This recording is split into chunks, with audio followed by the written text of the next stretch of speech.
The first quarterback to take the Saints to the playoffs, Bobby Hebert. Weekdays at 4 on WWL. On the drive, 10 plays, 45 yards, 5:43 off the clock, 51-yarder to make it 7-3. And Bruce, we talked about this last week. Chargers, the Saints had an 8-play drive, punt, 6-play drive, turnover on downs, 9-play drive, punt, 10-play drive, field goal. You get down there, you got to put points on the board. Definitely got to put points on the board, and for the Saints, you can't have some of the mistakes and the penalties and things that they've had so far. Those things you've got to be able to get cleaned up.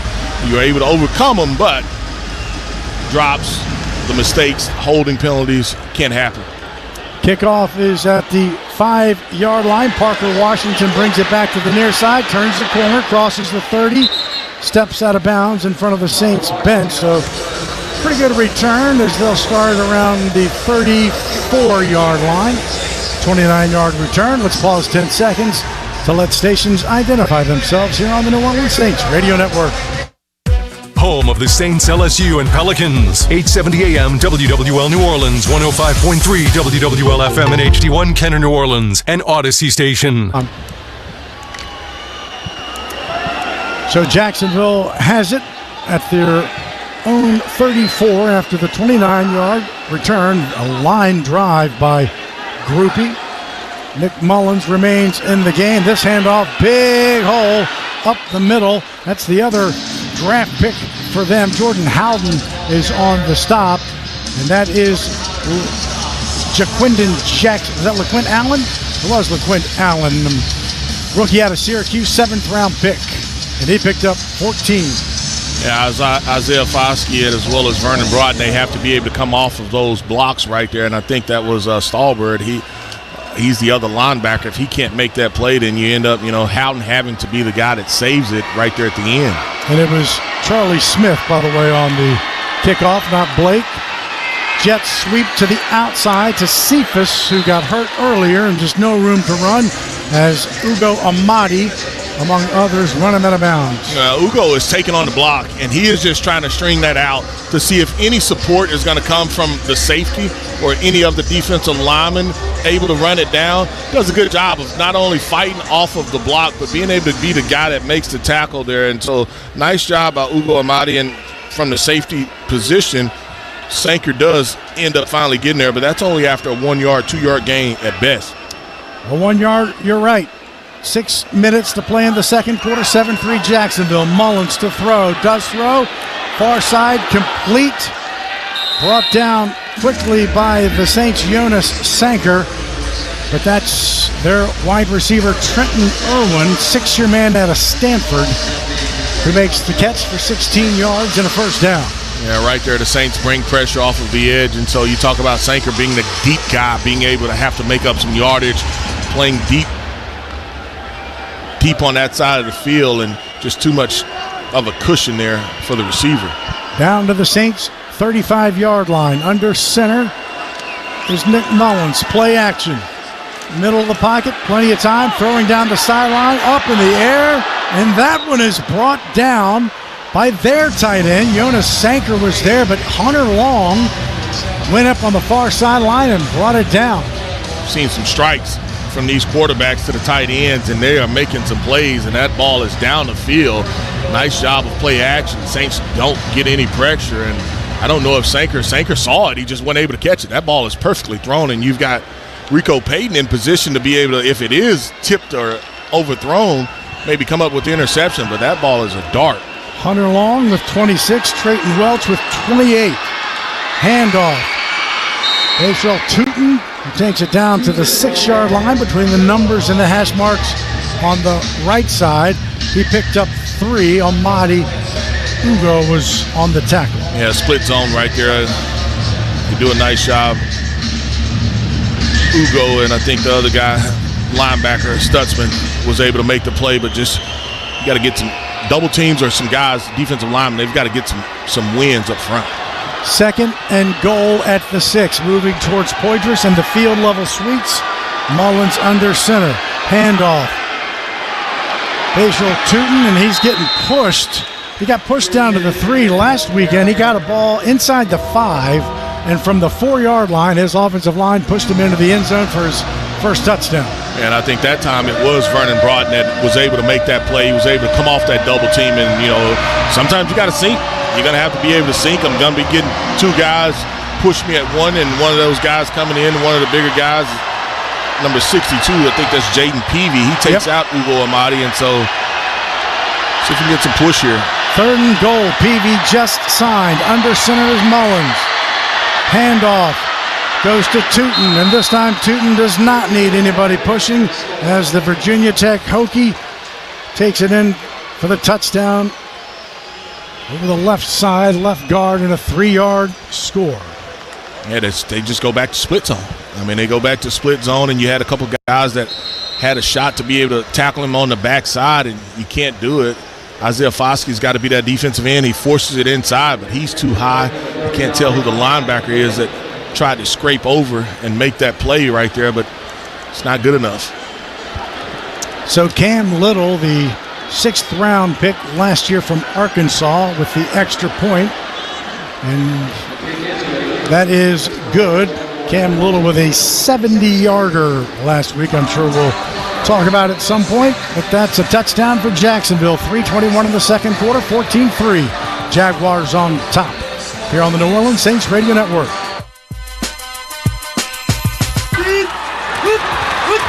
Join the gridiron action in New Orleans with Caesars Sportsbook. Download the app to bet the Saints game or all the game day excitement across the league. Plus, every bet earns with Caesars Rewards, so you can score big at more than 50 destinations. Must be 21, not available in prohibited parishes. Licensed through Horseshoe, Bossier City, and Caesars New Orleans. Gambling problem? Call 1-800-GAMBLER. Caesars Sportsbook is a proud sports betting partner of the New Orleans Saints.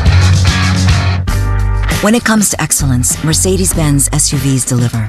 With 4MATIC's impressive all-wheel precision, awe-inspiring MBUX technology, and state-of-the-art acoustics that immerse you in every moment. From intelligence to power, from safety to precision, performance means more in a Mercedes-Benz. Discover the Mercedes-Benz SUV that's right for you at your local Mercedes-Benz dealer, or visit MBUSA.com to learn more.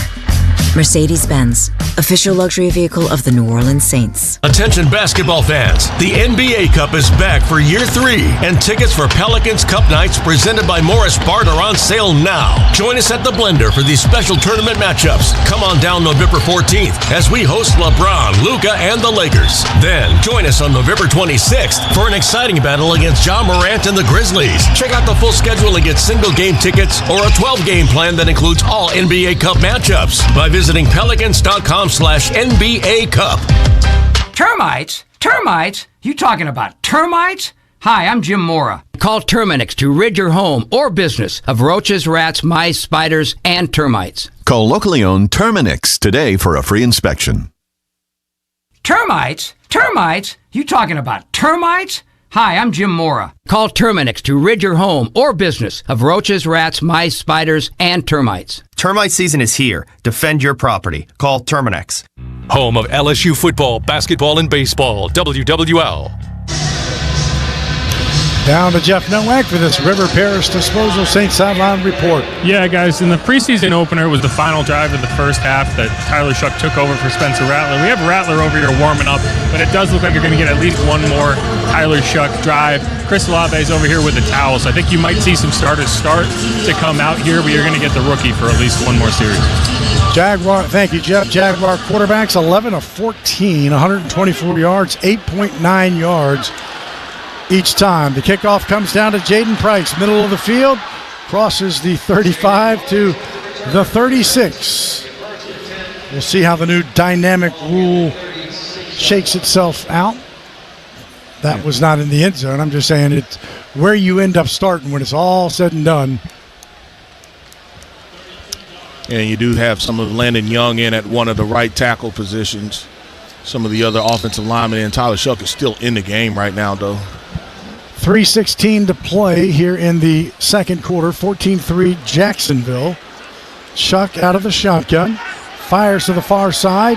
Caught by Trayton Welch, but he's wrapped up by his feet, and that's just a bad place to be because you're just standing there waiting for some guy to knock you to the ground, which they did, 2 yards.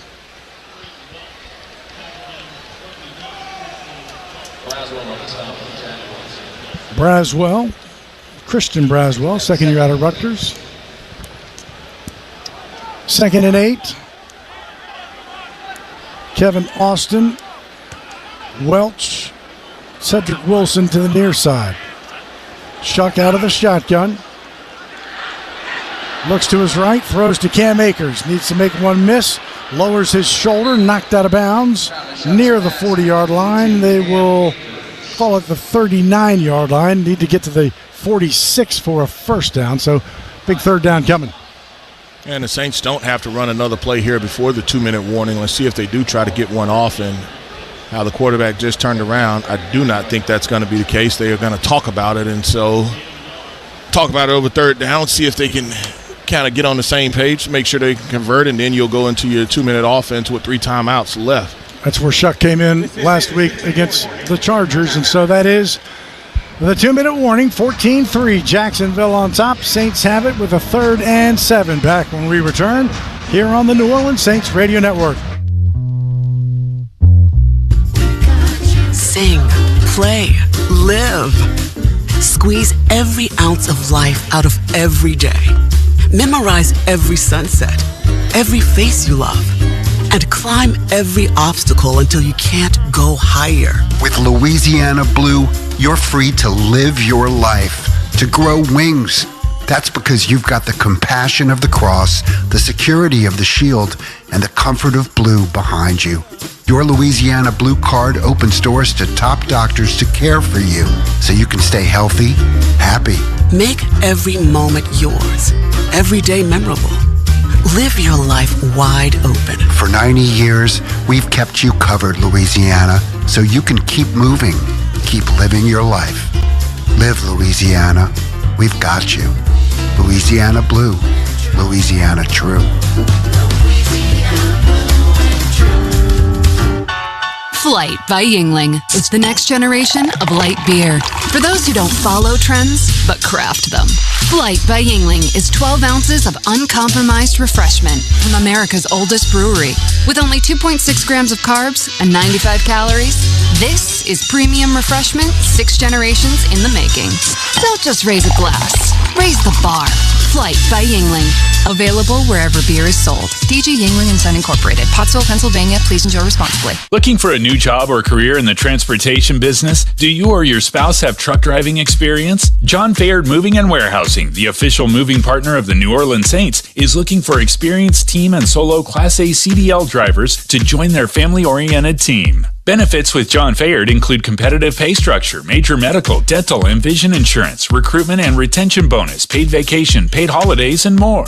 Don't settle for the rest. Drive for the best. Visit johnfayardwarehouse.com. The Scoot Show, where politics and pop culture meet your opinions. Weekdays 1 to 4 on WWL. It's a New Orleans Saints tradition. Turn down the sound of your TV, pause your DVR, and sync up Saints Radio next Saturday at noon when the Saints take on the Denver Broncos in the Caesars Superdome. Turn up the Saints Radio Network. Thank you, Deuce. For whatever reason, I thought the game was Sunday, so I appreciate that. I will be here Saturday.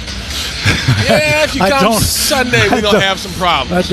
I don't. That's all right. I'm always here Saturday. Anyway, yeah, that did help. Saints 1 of 4 on third down. 2 minutes to play. First half, and it's 3rd down and 7, moving towards the Smoothie King Center. Shuck stays in as Cam Akers in front of him. Now brings Cedric Wilson to the near side. Takes the snap. Here comes some pressure. He's in trouble. He goes down. That pocket just collapsed. On 3rd down as well, and Saints got a lineman getting up slow, got rolled up on, and that was Cesar Ruiz that got rolled up on. But the pocket collapsed kind of around Tyler Shuck. Did a good job originally. Cam just gives up too much. Cam Akers just gives up too much ground here as he picks up his guy, and the quarterback never had an opportunity to move or settle to go anywhere in the pocket. DeJuan Smoot was one of them, and so this will be Kai Kroger with his heels at the 11 to our left with the punt. Austin Trammell comes up for it. He'll make the return, but he won't make the return long. Isaiah Stallberg gets there when the ball gets there. You know, last week It wasn't about quantity, it was about quality. You could hear his hits. But that one, perfectly played. 45-yard punt and Zippo on the return.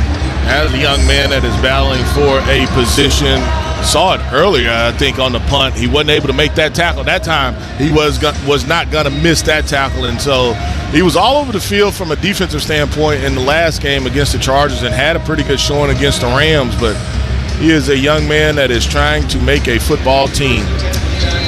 So Jaguars have it at the 20. Nick Mullins remains in. I got to tell you, a game in 2016, this will take a while. We'll have to do the 3 plays.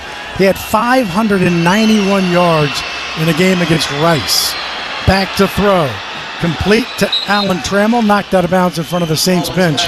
And you go, wow, 591. He must have completed everything. He was 25 of 36, 69%. But in order, 75-yard touchdown, 81-yard touchdown, 93-yard touchdown. That helps. That'll help the average a little bit. By the way, to Alonze Staggers, who had 6 receptions for 292 yards. Nick Mullins, your all-time leading passer, back to throw again. Steps up in the pocket. Saints are there. Bring him down. There's a timeout by Jacksonville. And that's going to be about a yard, right? So that's not going to be a sack. But I love the defensive linemen. They did not get up the field so far where they could not retrace. And so a nice job that time. We've seen it. That was Williams and Broughton, kind of the 2 guys that were not going to get so far up the field where the quarterback had free reign once that pocket starts to collapse. And so, hey, it may not be a sack, but you stopped a big run and a big play for him happening. Exactly, because they did not need much. Down to Jeff Nowak for the River Parents Disclosure. St. Sideline Report. Yeah, guys, as you saw, when Shuck got sacked in the last play, Ruiz went down awkwardly. He came up slow. He went to the bench and got talked to by trainers. Just went into the blue injury tent. Thank you. 3rd and 2, under a minute to play. Mullins pass, near side, complete, leaping over the tackle is LaQuint Allen Jr. for the first down. Jordan Howden missed the tackle as he got leapt over. Right there, I got to keep my head up. I can't just go for the guy's leg, and that's Jordan Howden. One thing that Fidel Diggs will learn, that back, if he is coming at you, get your hands on him. Don't try to avoid him. He's got free release for a reason, and that was because the quarterback was looking for him to be the primary guy. You want to throw that timing off, and that was something that he will learn. Pass to the near side. Again, it is Allen who makes the catch, and you would think Fidel Diggs would know. LaQuint Allen, 7th-round pick out of Syracuse. Fidel Diggs, 7th-round pick out of Syracuse. He knows what he's getting. Yeah, you kind of know what you're getting a little bit, but there, things are happening so fast. You're worried about, hey, this is my job. I got to get after the quarterback, Well, the back isn't letting go. He's not free releasing for any reason, and so, you just want to get your hands on him. And I did see Caesar come out of the tent there, and he just got rolled up on. He should be fine. That was a loss of 1, so 2nd and 11. Mullins throws complete to Cephas, who had to completely spin around to make the catch, but did before Rico Payton knocked him out. He's short of the first down by 2 yards. It's at their own 48. Yeah, I don't know how the clock is not running here. Even though he went out of bounds, he wasn't going forward. The ball was kind of thrown behind him a little bit. It caught up on him probably before he was ready for it. It was still a nice job catching it, but if anything, he went backwards. Yeah, he did go backwards, but the official kind of gave him the forward progress and said he was going forward to stop the clock. 3rd and 2. The Jags are 5 of 8 on 3rd down. Saints showing pressure. Bring it. Amadi. But the pass is caught across the middle. DeMarco Jackson is there, but that's going to be a first down as the tight end, Hunter Long. Timeout. Jacksonville. 5th-year man out of Boston College makes the catch. Timeout. We talked about Ugo. They were able to pick up Ugo on the pressure there, and you have the outlet to the tight end. And the Saints defenders just kind of slipped trying to close on that play, and linebacker not able to come up and make that play. Nephi Sewell. Jacksonville went with 2 running backs in this most recent draft, and LaQuint Allen Jr. had 26 touchdowns at Syracuse, more than Jim Brown, Ernie Davis, and Larry Zonka. Pretty impressive company. 37 seconds. Jacksonville has it. 1st and 10. Complete to the near side to Trenton Irwin. Amadi on the tackle as they go quick to the line. This at the Saint 42 now after the 5-yard gain. Snap, pass across the middle again. A little more room to run. Saints run into each other. Allen makes the catch, and he makes the first down as DeMarco Jackson and Nephi Sewell collided. Yeah, they're going to just use a timeout here and kick the long field goal. That's a nice job of just being able to work it down the field. The Saints don't get the pressure, don't get the sack. Let them able to kind of check it down underneath. And you don't give up the explosive play, but you don't get the negative play that you kind of wanted and needed. And after kicking a 70-yarder, I was going to say, yeah, you feel like that this is kind of easy now. Well, he kicked at the end of the game. He kicked a 52-yarder. He went 41-40, and at the end of the half last week in Pittsburgh, and it was planned because they kind of took a 2-yard little route with 5 seconds left, went straight to the ground, called the timeout, and brought in Cam Little, who today is 22. Today's his birthday, and 53 yards here. 59 was his longest, and he kicked a 70-yarder last week as the Saints now take a... You want to ice them. You got to get that down. I mean, hey, I want to practice it. I would at least let him line up. Just don't let him kick it. I don't like that free shot, right? You know what I mean? So last year, Cam Little was 27 to 29, so 93% from field goal range and 100%, 27 to 27 from extra point. And let me tell you, if you haven't seen it, so he's kicking from his 40, the Saint 43. He kicked last week from his own 40. You talk about something that looks weird, kick it from a field goal from your own 40. This from the left hash mark. 4 seconds to play. Snap, hold is down, and the kick by Cam Little is away, and the kick by Cam Little is good as he is now 6 for 6 in the preseason as they will head to the locker rooms. Saints will get the football to start the third quarter. We expect Spencer Rattler, 17-3. Jacksonville leads this one. We're at halftime. Back after this on the New Orleans Saints Radio Network. Hey folks, Bobby Hebert here. The Rouse's family opened their first grocery store in 1960. That was the same year I was born. We both grew up on the bayou. And from the beginning, the Rouse's family focused on local, buying produce and seafood from their neighbors. And they still do that today, from one store to serving over 1 million customers a week. I'm proud to see how far they've come. Rouse's, the official supermarket of the Saints, celebrating 65 years, and they're just getting started. Like to travel? People's Health members enjoy peace of mind knowing their health is covered. If you're away from home and need routine medical care, use the United Health Passport benefit from People's Health. You'll pay your usual copay for in-network care. No referrals necessary. And remember, you're always covered for emergency and urgent care worldwide. To learn more, call 1-855-821-2666. Plans are insured through United Healthcare Insurance Company or one of its affiliated companies, a Medicare Advantage organization with a Medicare contract. Enrollment in the plan depends on the plan's contract renewal with Medicare. For fans of saving money. For fans of big rewards. For fans of getting more for your money. There's Keesler Federal, the official credit union of the New Orleans Saints.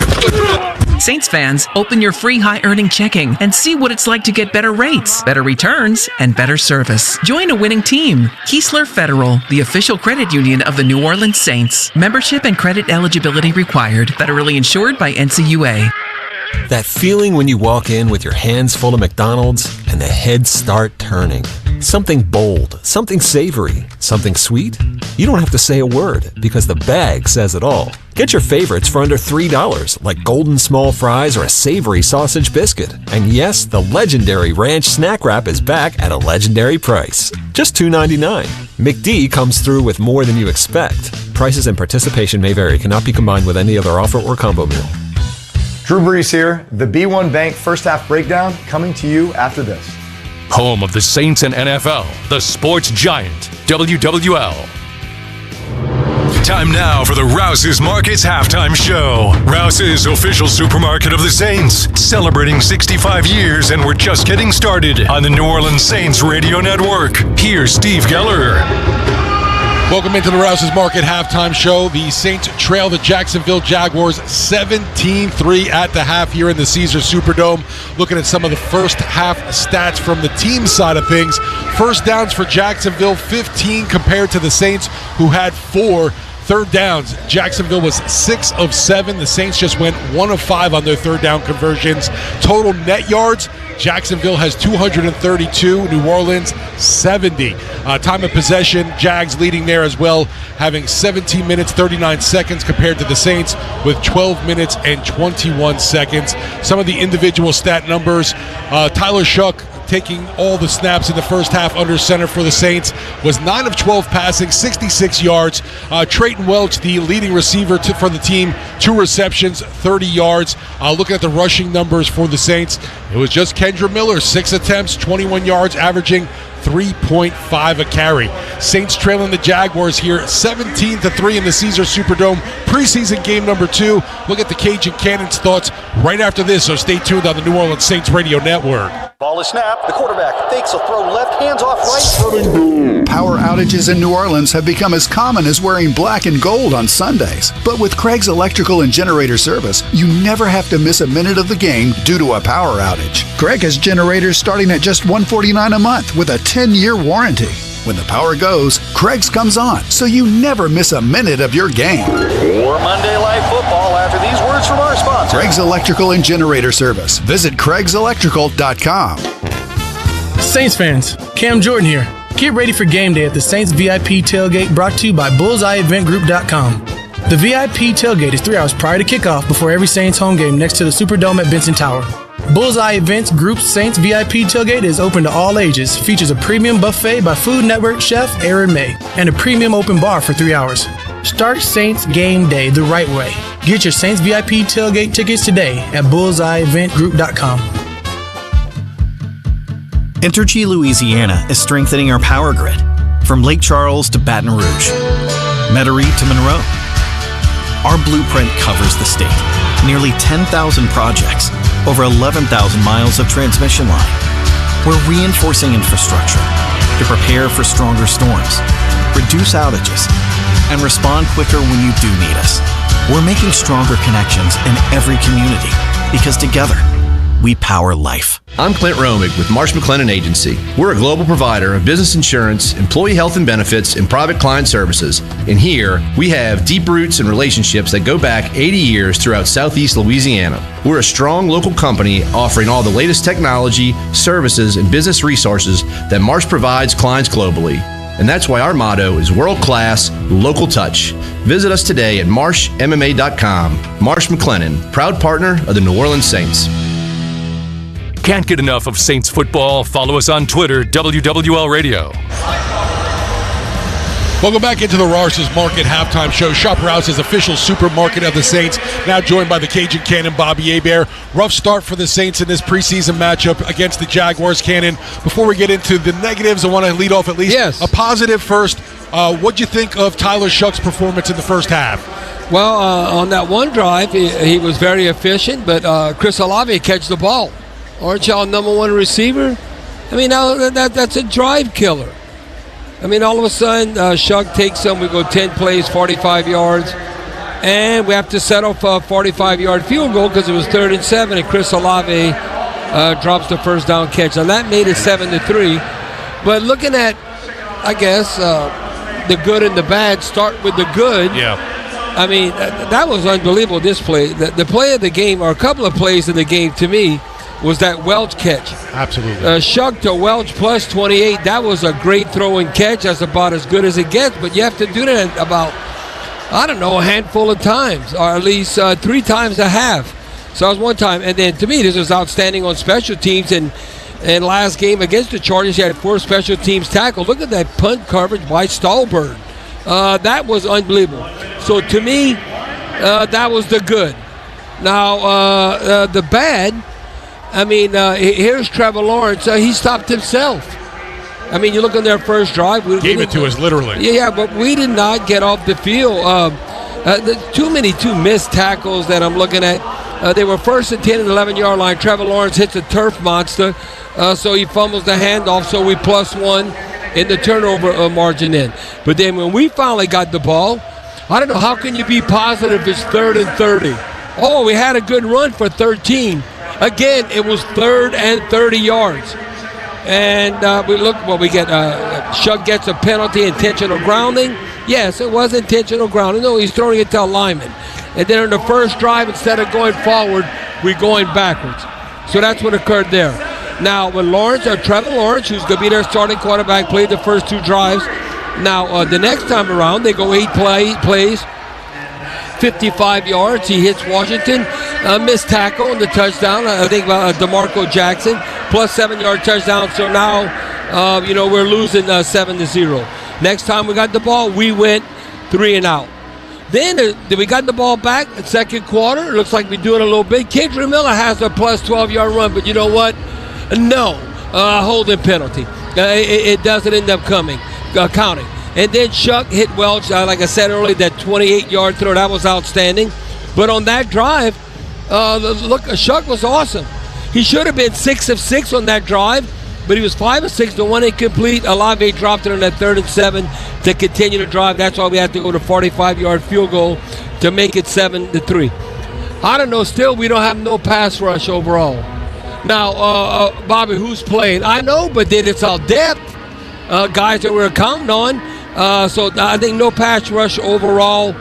When I look at that, it seems like, I don't know, the Jags have kind of stopped themselves. The only time when I look at it, I didn't think he was going to miss that kick at the end of the half. He kicked a 53-yard field goal. Groupie kicks a 51. Little, that's that cat who made a 70-yarder in a preseason game. So now it's 17-3. It's about what I thought right now. But you know who's still in the damn game?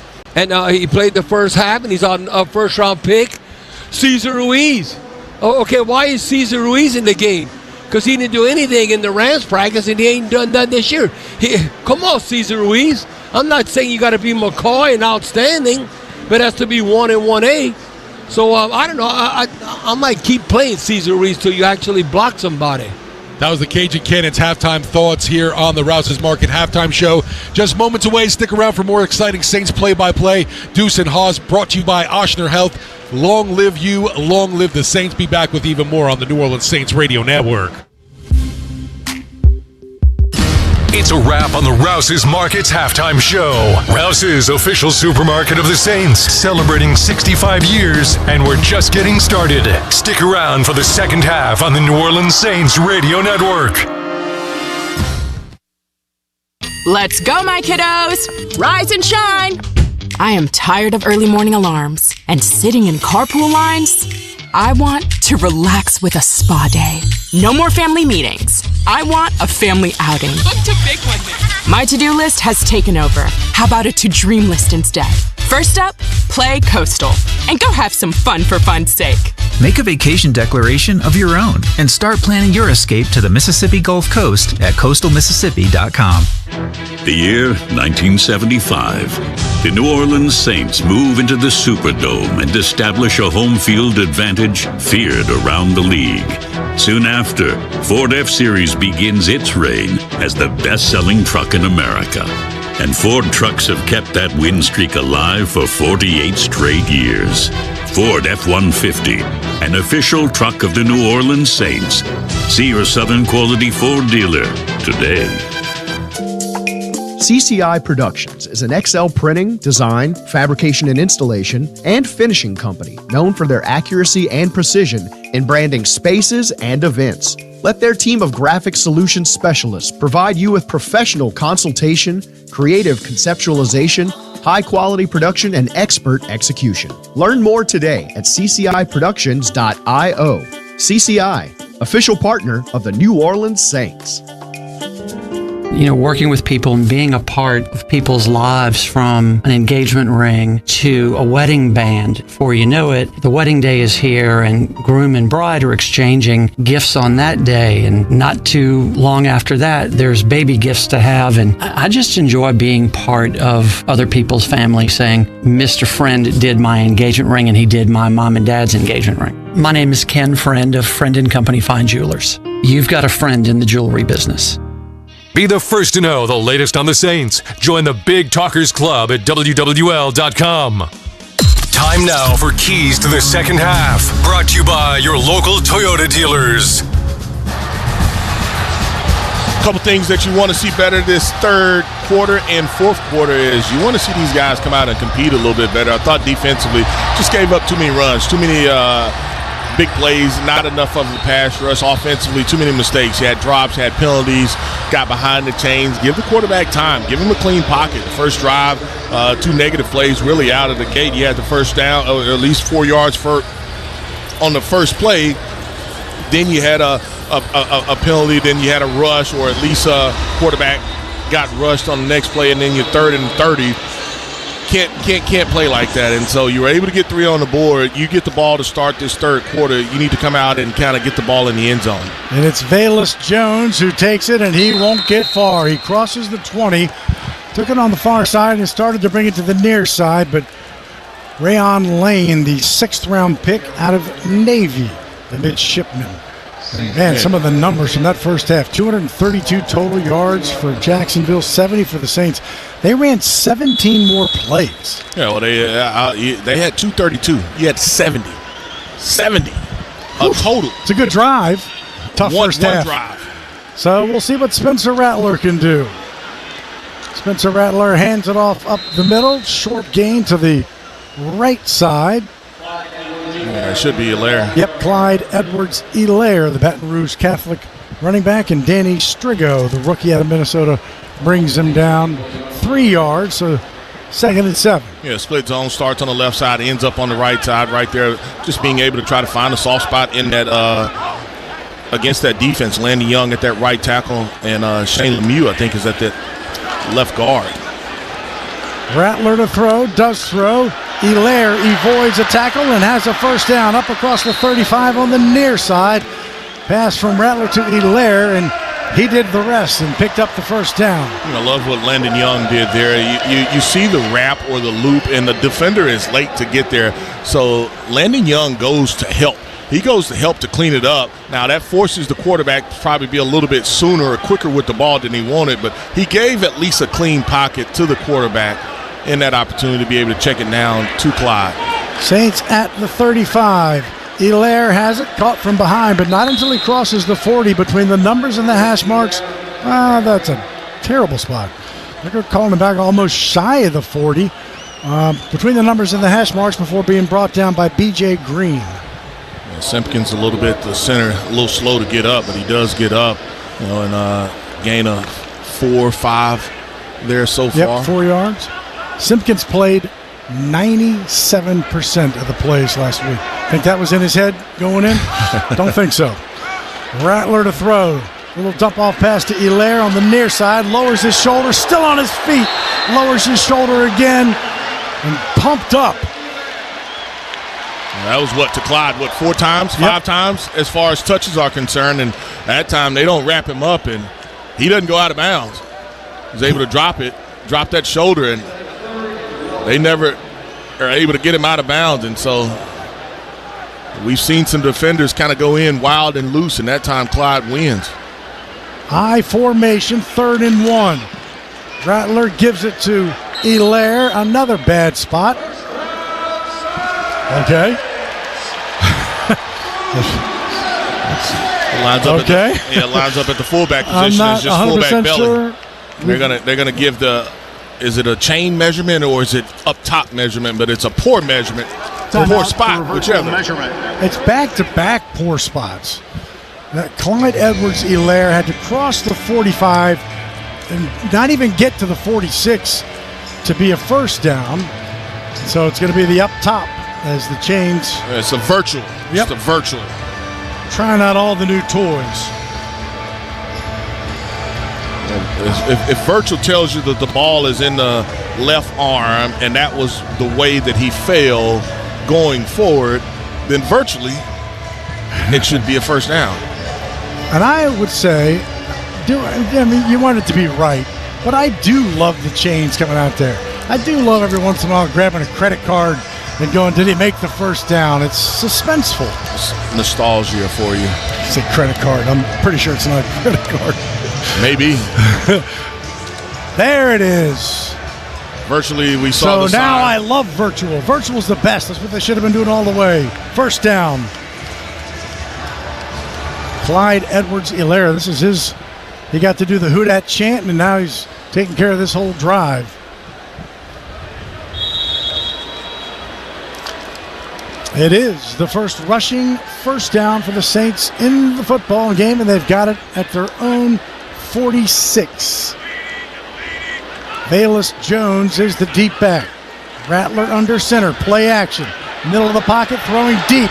Looking for Mason Tipton, who's fighting for the football, and no. Is that a flag? No flag. No football either. Yeah, there's a flag. It's a pass interference. You can't see it. It's like a dull yellow at the 9. You do see it? Yeah. Oh, I see it right there about the 9-yard line. Pass interference. Defense. Number 21. Christian Braswell. Foul. Automatic. First down. Never really turned around, and Mason was trying to get to it. And I don't know if Mason knew that there was a flag down. I mean, because the defender, he's fighting with him the whole way, but he never turned around, and he finally threw the flag. I see the official kind of reach for it to throw it, but I don't know if Tipton ever knew that it was a flag. All right, Austin saw the flag and said, yep, there it is, but the official kind of dropped it like you would do a beanbag on the fumble. Exactly. Yeah, he kind of dropped it instead of throwing it out. 45-yard on the penalty. Rattler one-hops an incomplete pass to Cedric Wilson on the near side. That's a tough play. Looking at that Rouse's Market Gumbotron, you've got the bootleg, and so the guy's in your face. You want to almost let him kind of force his way inside to you so I can buy a little bit more time. Anytime you try to throw that ball quickly, you're fading away, and that's why the ball ended up short. He can't get anything on it because he's fading away from it, doesn't want to kind of get hit, but wants to give his guy a chance as well. Saints in the Raising Cane's red zone. One love. Up the middle to the 5-yard line is Clyde Edwards-Helaire, 3rd and goal after he picked up 4 yards. Antonio Johnson on the stop. Because it's preseason, are you in 4 down at this point? Yeah, I need a touchdown. At this point for me, it's 4 down territory. It was 9-3 last week at halftime, 17-3 this week. Yeah, I don't need to see kickers inside the 10, 0 blitz. 3rd and goal, Rattler throws, a little back shoulder, incomplete. Trying to hit Dante Pettis, had Christian Braswell on the coverage. It was kind of a 0 blitz, and they are going to bring Charlie Smith out to kick the field goal. But at 0 blitz, like you said, it's a back shoulder throw. A little, horse play by both guys, kind of trying to get some separation. But the ball is kind of hard. Well, it's going to be a tough throw. It's a hard throw, but he's throwing it to a spot. And so the receivers just got to be able to 1, 2, 3. I know it's coming. So Charlie Smith, who connected at the end of last week from 51, will have a 23-yarder, and the net takes a pounding from 23 yards in Charlie Smith, and it is good. Saints take the opening drive in the 3rd quarter and put some points on the board. Unfortunately, it's 3, but 17-6, 11:07 to play in the 3rd quarter here on the New Orleans Saints Radio Network. Saints fans, let's take a 30-second timeout for a quick mental getaway to Pensacola. Picture sugar white sands, crystal clear waters. Remember, your perfect getaway is just a short drive away. So head east for the ultimate timeout from the hustle and bustle. Fresh seafood, stunning sunsets, and relaxing beaches, all waiting for you in Pensacola. Sundays with the Saints and any day with your toes in the sand, that's the way to beach. Plan your getaway at visitpensacola.com. Jan from Toyota here, with live coverage of end of summer fun at Toyota's National Sales Event, with my special guest.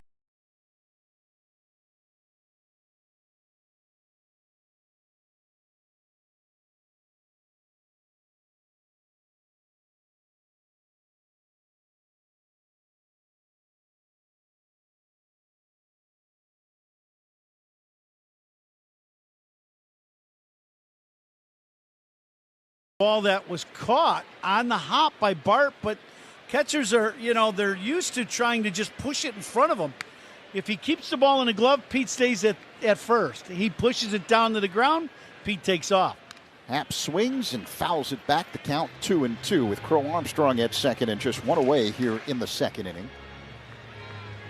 Cubs have blue numerals and lettering on the back of the jerseys outlined in red. Happ wearing powder blue shoes today, powder blue gloves as well. Majinski deals. Happ swings, lines one into center field for a base hit. Around third and coming home, Pete Crow Armstrong. Cubs strike first. RBI single, Ian Happ. It's a 1-0 lead over the Pirates. A good swing by Ian. This little backdoor breaking ball, and it comes in, and talked about it. You know, that's the one issue. Actually, it's a split. I thought it was a break all the way. It broke, but did not, and Ian just stays on this ball and shoots it right back through the middle. It ends up with a base knock and a big swing of the bat for the Cubs to start out getting the lead here against Pittsburgh. So 1-0 Cubs, just one away. Happ at first, Nico Horner at the plate. Had an RBI double yesterday. The pitch, low and outside, 1-0. The Cubs making the Pirates pay for that error that put PCA on base to lead off this second inning. Horner on the year hitting at .294. He waits for the 1-0. Majinski deals. Line drive down the right field line. This will hook foul and bang into the stands. 1-1. That had to be close because it didn't hit the sidewall and kick out. That's usually what is the tell for us, but it didn't do that. So there is very, very little room down that right field line between the line and the wall. I don't even know if it's a baseball width. But it ended up being foul. So Horner will dig in with the count 1-1. Cubs with a 1-0 lead over the Pirates here in the bottom of the second inning. Happ's at first base being held on by Horowitz, so there's a big hole on the right side of the infield for Horner and the Cubs. Majinski peers in, gets the sign from Bart, acknowledges, sets at the belt. He deals.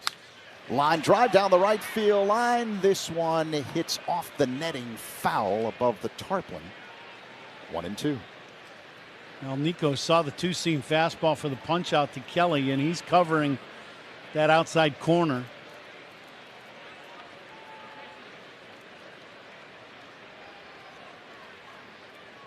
And now the 1-2.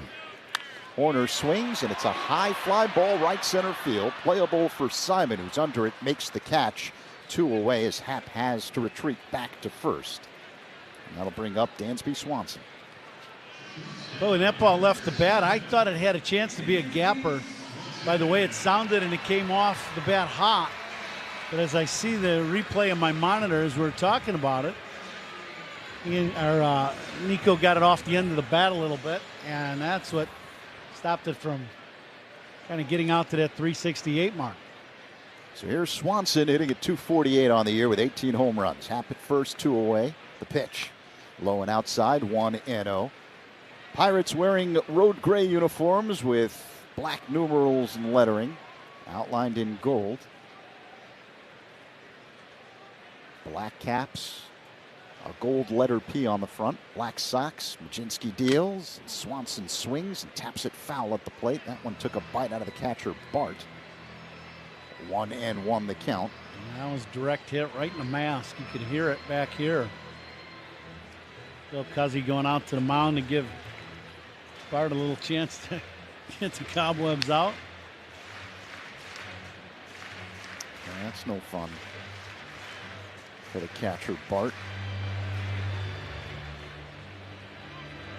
The uniform description sponsored by Benjamin Moore. On the field or walls of your home, the right team and colors make all the difference. Official paint of the Chicago Cubs. Phil Cuzzy taking a little bit more time to dust off home plate. It's clean. He's just giving the catcher, Bart, the courtesy of some more time to get himself right. He's going to stay in the game. He's got that old school catcher's mask with the batting helmet turned around, not that hockey style thing that you see some catchers wear today. 1-1 the count with Swanson at the plate, 2 away, a 1-0 lead over Pittsburgh, and Happ at first. The pitch. just missed. Low and outside. 2-1.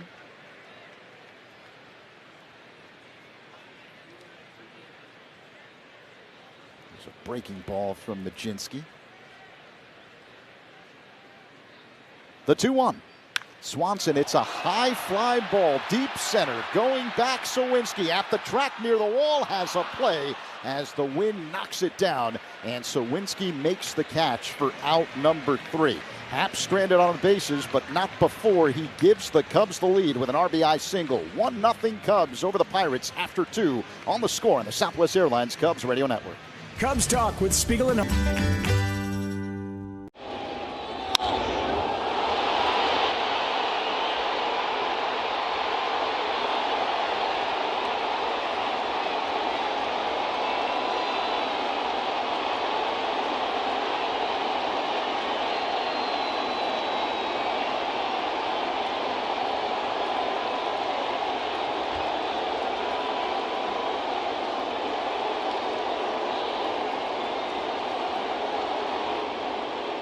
Mayo haters, prepare to eat your words. Illinois Bone and Joint Institute, a leader in comprehensive orthopedic care. Visit ibji.com for locations.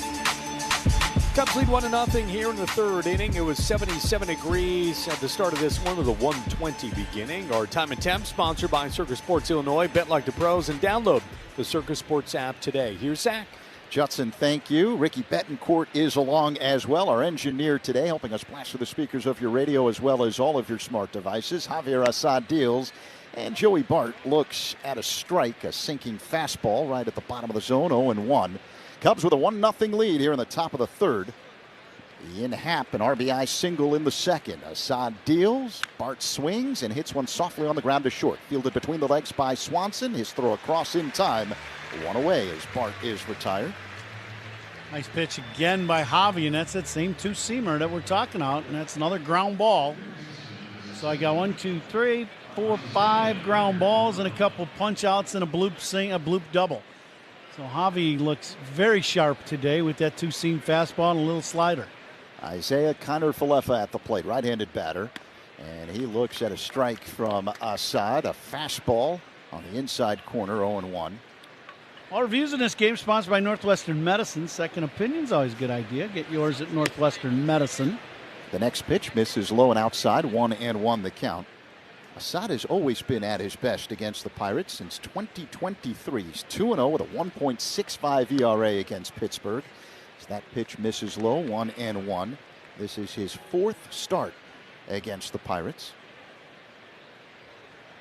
Assad works on the third base side of the rubber. He steps back, kicks and fires. Low, 3-1.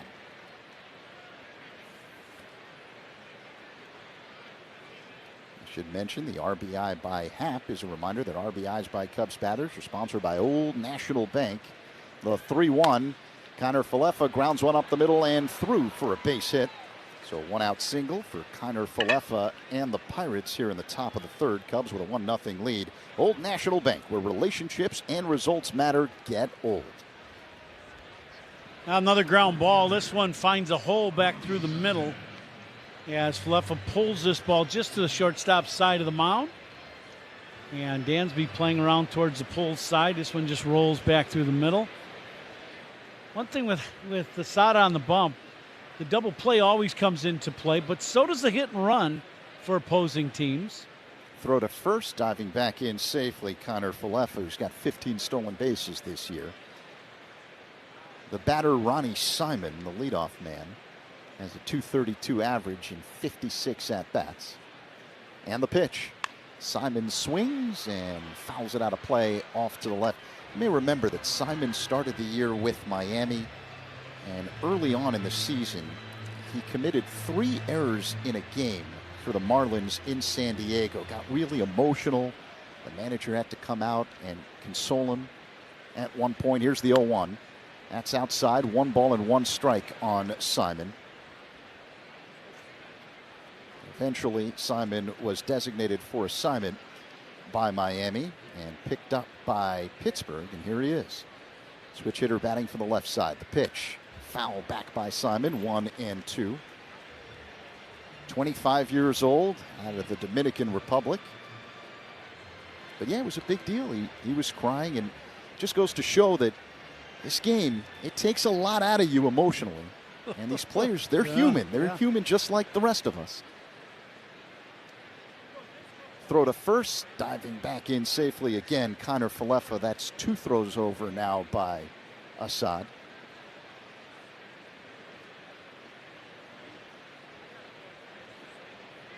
IKF takes a bigger lead off of first. The pitch, a bouncing ball, foul off to the right, 1-2.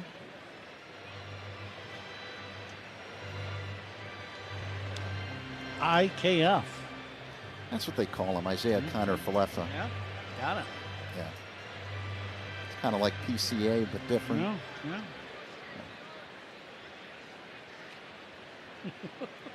You know, he's related to the Hall of Famer Ralph Connor, a great slugger. He goes, the pitch, bouncing ball hit to first, fielded on one knee by Bush, steps on the bag, 2 away, but because Connor Falefa was in motion, IKF ends up at second base. Well, and that's what we're talking about, managers and the opposing teams getting runners in motion against Assad. You know, people made a big deal. Well, you know, he's a winning loss, you know, somewhere around 500, and, you know, and his ERA was in the 3s, which is very good. You know, and they just, you know, would talk about, well, he just has that ability to sometimes get out of a jam. Yeah, it's a sinker baller. Spencer Horowitz hits one in the air, deep right center. It drops in for a base hit around third and coming home. Connor Falefa, the throw to second. The tag not in time by Horner as Horowitz slides in safely with an RBI double. 1-1 game, Cubs and Pirates here in the third.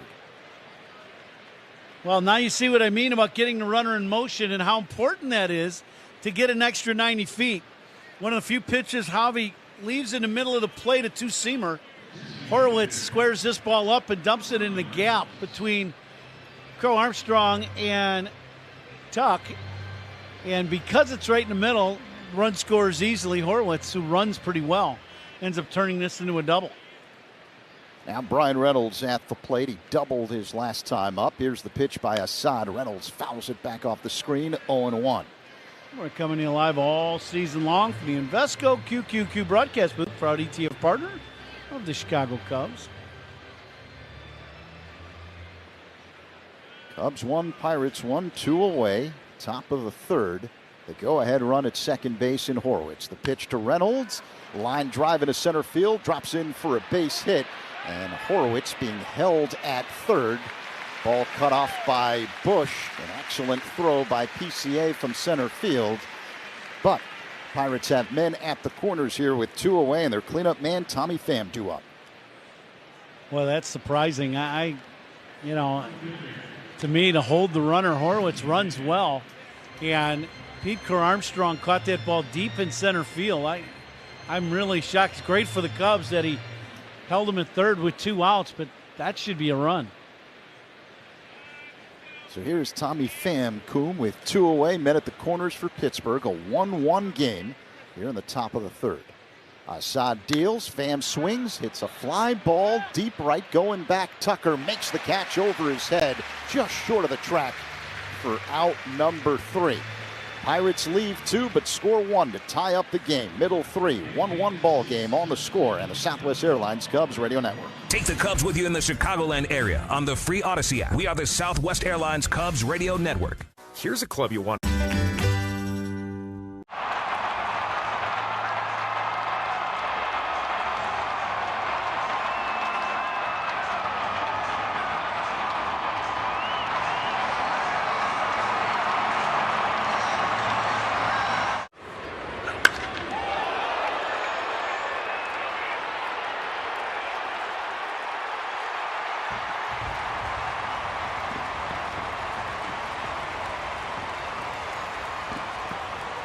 Official trash bags of the Chicago Cubs. Hefty, ultra-strong trash bags resist rips, tears, and leaks. Strength that's anything but ordinary. Hefty, hefty, hefty.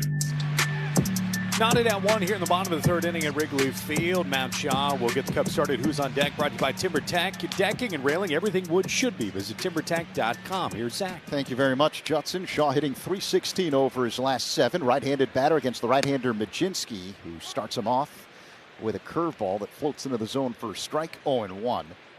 Shaw with 10 home runs on the year.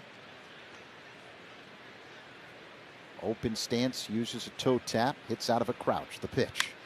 Ground ball hit deep in the hole at short. Backhanded by Triolo. His throw across in time. Shaw's retired. One away here in the last of the third. Cubs won, and the Pirates won. We've got to play the Binny's Beverage Depot attendance game. If you can't find it at Binny's, it's probably not worth drinking. We'll start off with the senior member of the crew and also the winner yesterday, the Coom Dog, Ron Coomer, if you want.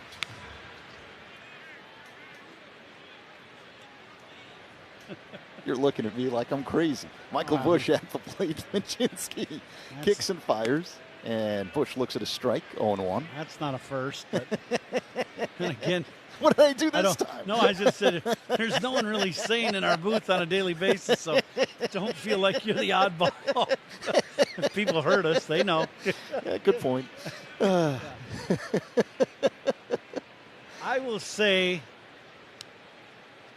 40,000 on the button again.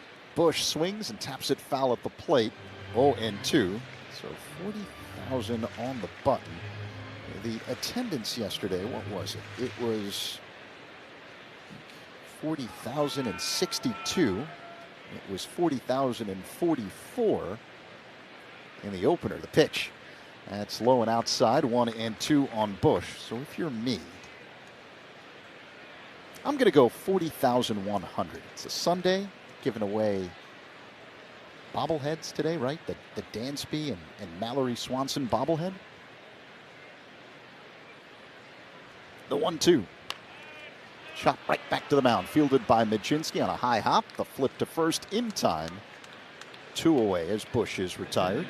1-1 game here in the bottom of the third. Judson, what's your guess in the Binny's Beverage Depot attendance game? Guys, I will take a 40,040. Now, I'm really not thinking straight since that flyby on Friday that still affected me, but 40,040 will be my guess. That's a squeeze play, Coom. Is that allowed? Yeah, I've noticed between the two of you. Yeah. Kyle Tucker at the plate. Here's the pitch. It's in the dirt, 1-0. A curveball that missed. Could I just put you in at 40,101 and we'll just call her good? I'll take that. We'll just figure that out real quick. 30,101, and good luck, Rick. I told you the Binny's Beverage Depot attendance game is highly competitive. Yeah, you guys need to get a hobby. And it's really tight today. There's that too, but those are two separate issues. Here's the pitch to Tucker. It's in there for a strike right along the I will say edge. This, if the Hall of Famer was here, the second guess today would not have been 40,100. That I will say, and that would not be the case. And the 1-1, a swing and a miss by Tucker. Yeah, he would have gone 40,000. No, I'm not talking about his guess. Yeah. Sounds like you're getting a little perturbed by the tightness of the game. Stating facts. All right. That's all I am. Well, may the best man win. Someone's going to win today. Good luck, Rick.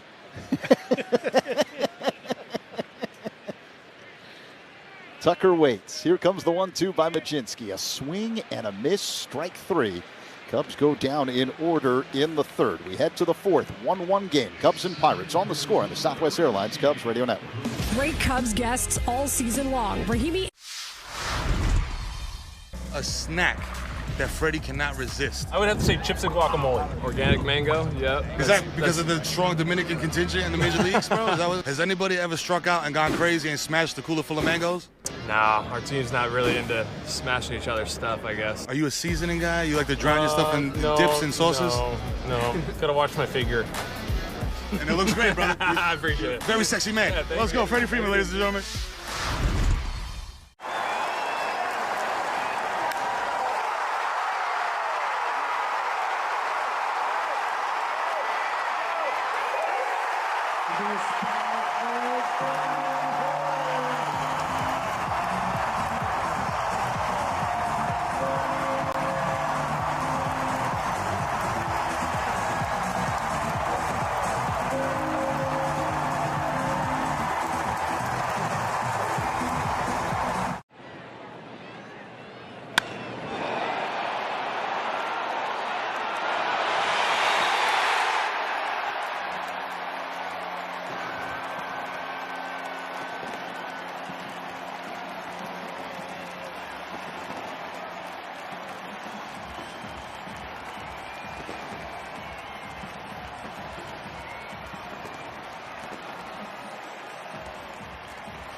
It's going to be great.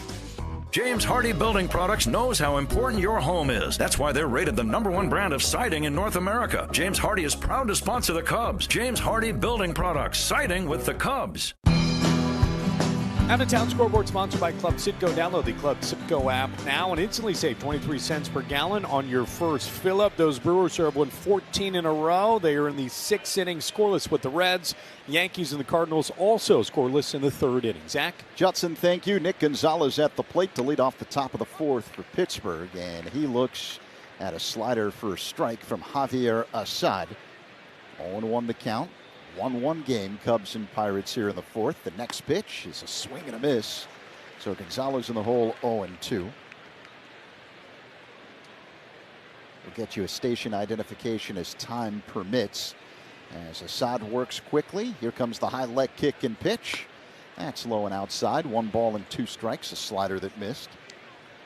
4th inning sponsored by Wintrust, home of the exclusive Cubs debit card. Member FDIC, EHL lender. Now the pitch.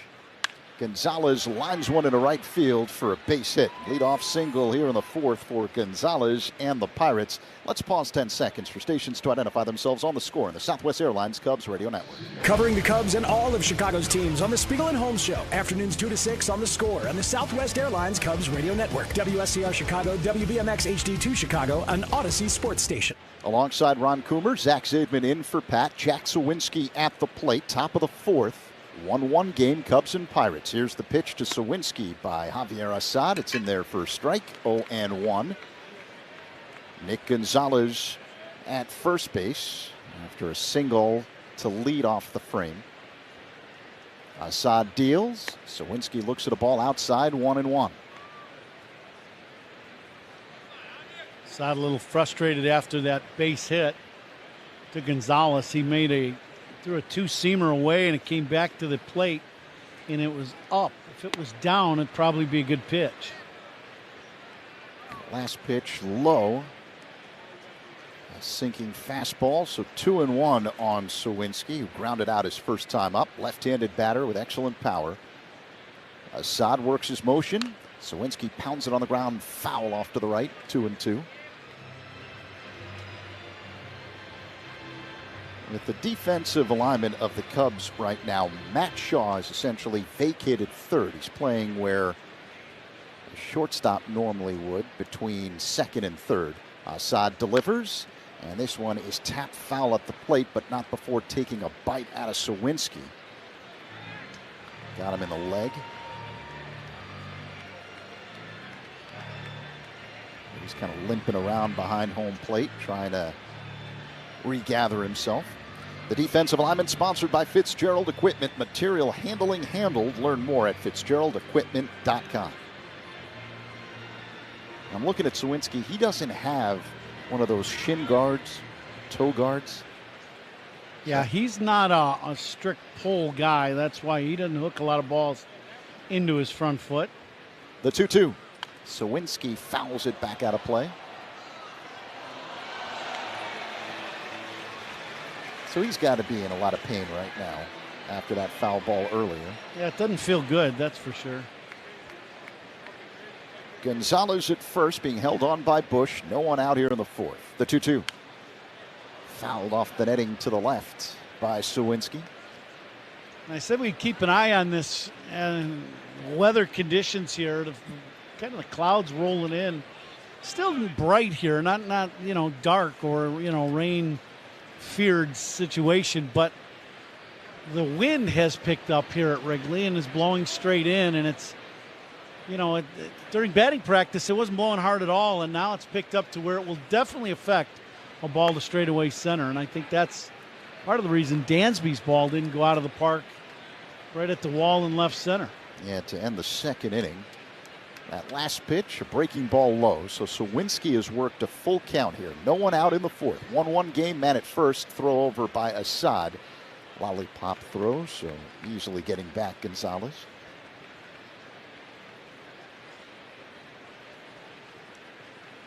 Assad takes a peek at first. That's where Gonzalez is. Now the pitch. Bouncing ball hit on the right side. Fielded by Bush to second for 1. Swanson back to first. In time! as Assad was covering the bag. 3-6-1 double play. Pirates are going to check this. I was wondering about that. The question was whether Assad, he did touch the bag, but was he still on the bag when the ball came to him at first? He got to first base in pretty good shape, but he was moving past the bag, so Dansby was hitting a moving target. And I think it's just going to be safe at first base that he just beat the throw. So it's going to be safe at first. So this is going to be a 3-6 put out at second. Nice play by Michael Bush. And it'll be 2 outs in the inning. They're taking a second look. 1 out in the inning, sorry. Yes, correct. They're taking a second look. A second opinion is always a good idea. Get yours at Northwestern Medicine. This replay won't take long, I imagine. We'll hear from Phil Cuzzy, the crew chief, in moments. He's ready. After review, the call on the field is overturned. The runner is safe. Pittsburgh will retain their challenge. Right, so a 3-6 fielder's choice, as Kuhn mentioned. Gonzalez, the lead man, erased from the bases, and Sawinski at first base. One away, 1-1 game here in the top of the fourth. Cubs and Pirates. It'll bring up the shortstop, Jared Triolo.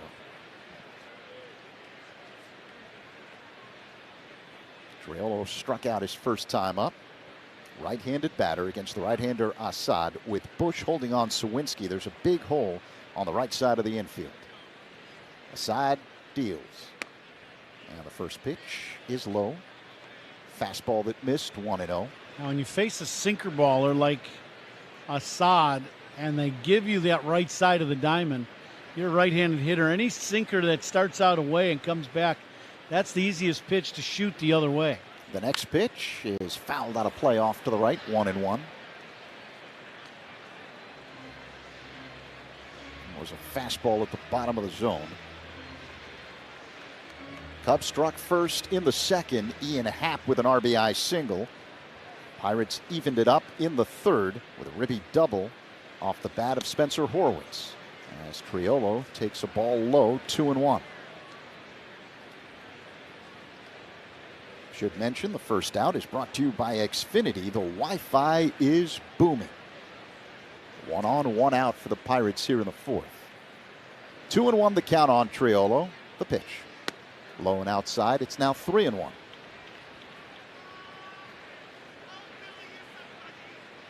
Triolo only hitting 191 and 188 at bats. Good defender. They can move him around the infield a little bit. This would not surprise me if the Pirates get some action on the bases and see if they get a little hit and run. Triolo fouls it back, 3-2.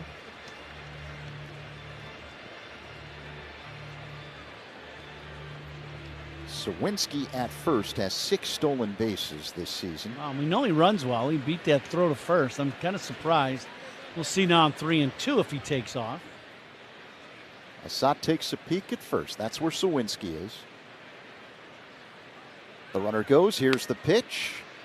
Ball 4 outside. So Triolo walks, and now the Pirates have something going here in the top of the fourth. Men at first and second with just 1 away, and the number 8 hitter, catcher Joey Bart, due up. And here comes Cubs pitching coach Tommy Hotovy to have a conversation with Assad. The rest of the Cubs infield joins along.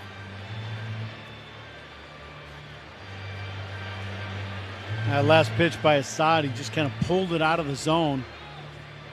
Not very fluid with that last one. He has made some very nice pitches away to the right-handed hitters with that two-seamer coming back to the strike zone. But that last one was the first pull that he really had, where he just pulled that ball across your body out of the zone. Now the home plate umpire, Phil Cuzzy, walking up to the mound to break up the meeting, wants to get the game moving. This is the second straight inning that Assad is facing some traffic on the bases. He is a guy, though, that has the ability to pitch out of trouble, and he always has with that two-seam fastball. You know, he can induce a lot of ground balls. Yeah, what's been impressive about Assad over his brief career, never gets rattled in these situations. The pitch to Bart is a called strike on the outside corner, a slider that spun into the zone. Cubs do have some activity in their bullpen. Left-hander Taylor Rogers has begun throwing. Assad at 57 pitches. He deals low. 1-1 now on Bart. I'm looking this up here. Assad threw 70 pitches in his season debut last week in Toronto. Well, and it's only his second start back. He did not get a spring training. He did not pitch all season. And he's coming off rehab. So, you start getting to this 60-ish pitch count. And now you start looking, going, all right, everything was good. And now all of a sudden he walks a guy, pulled one way out of the zone on 3-2. Gave up base hit, so, okay, let's see where he's at. Cubs need this win. You can't just let him stay out there. You really got to keep this game where it's at. Here's the 2-1 to Bart. That's a called strike on the outside edge. 92-mile-per-hour fastball. 1-1 game. Cubs and Pirates here in the top of the fourth. Just one away. Pittsburgh with men at first and second. Assad deals, swing and a miss, strike three. Assad gets Bart with a rising fastball right along the outside edge. 2 away. Now this is good final pitch by Assad. I really don't know what Bart was looking for on 2-1. You get two-seamer, it's outer third about mid-thigh, and he took it, and I'm like, that's like a free throw for Assad. That's going to be his bread and butter pitch, and he took it on 2-1 with runner in scoring position, then chased the ball out of the zone with 2 strikes.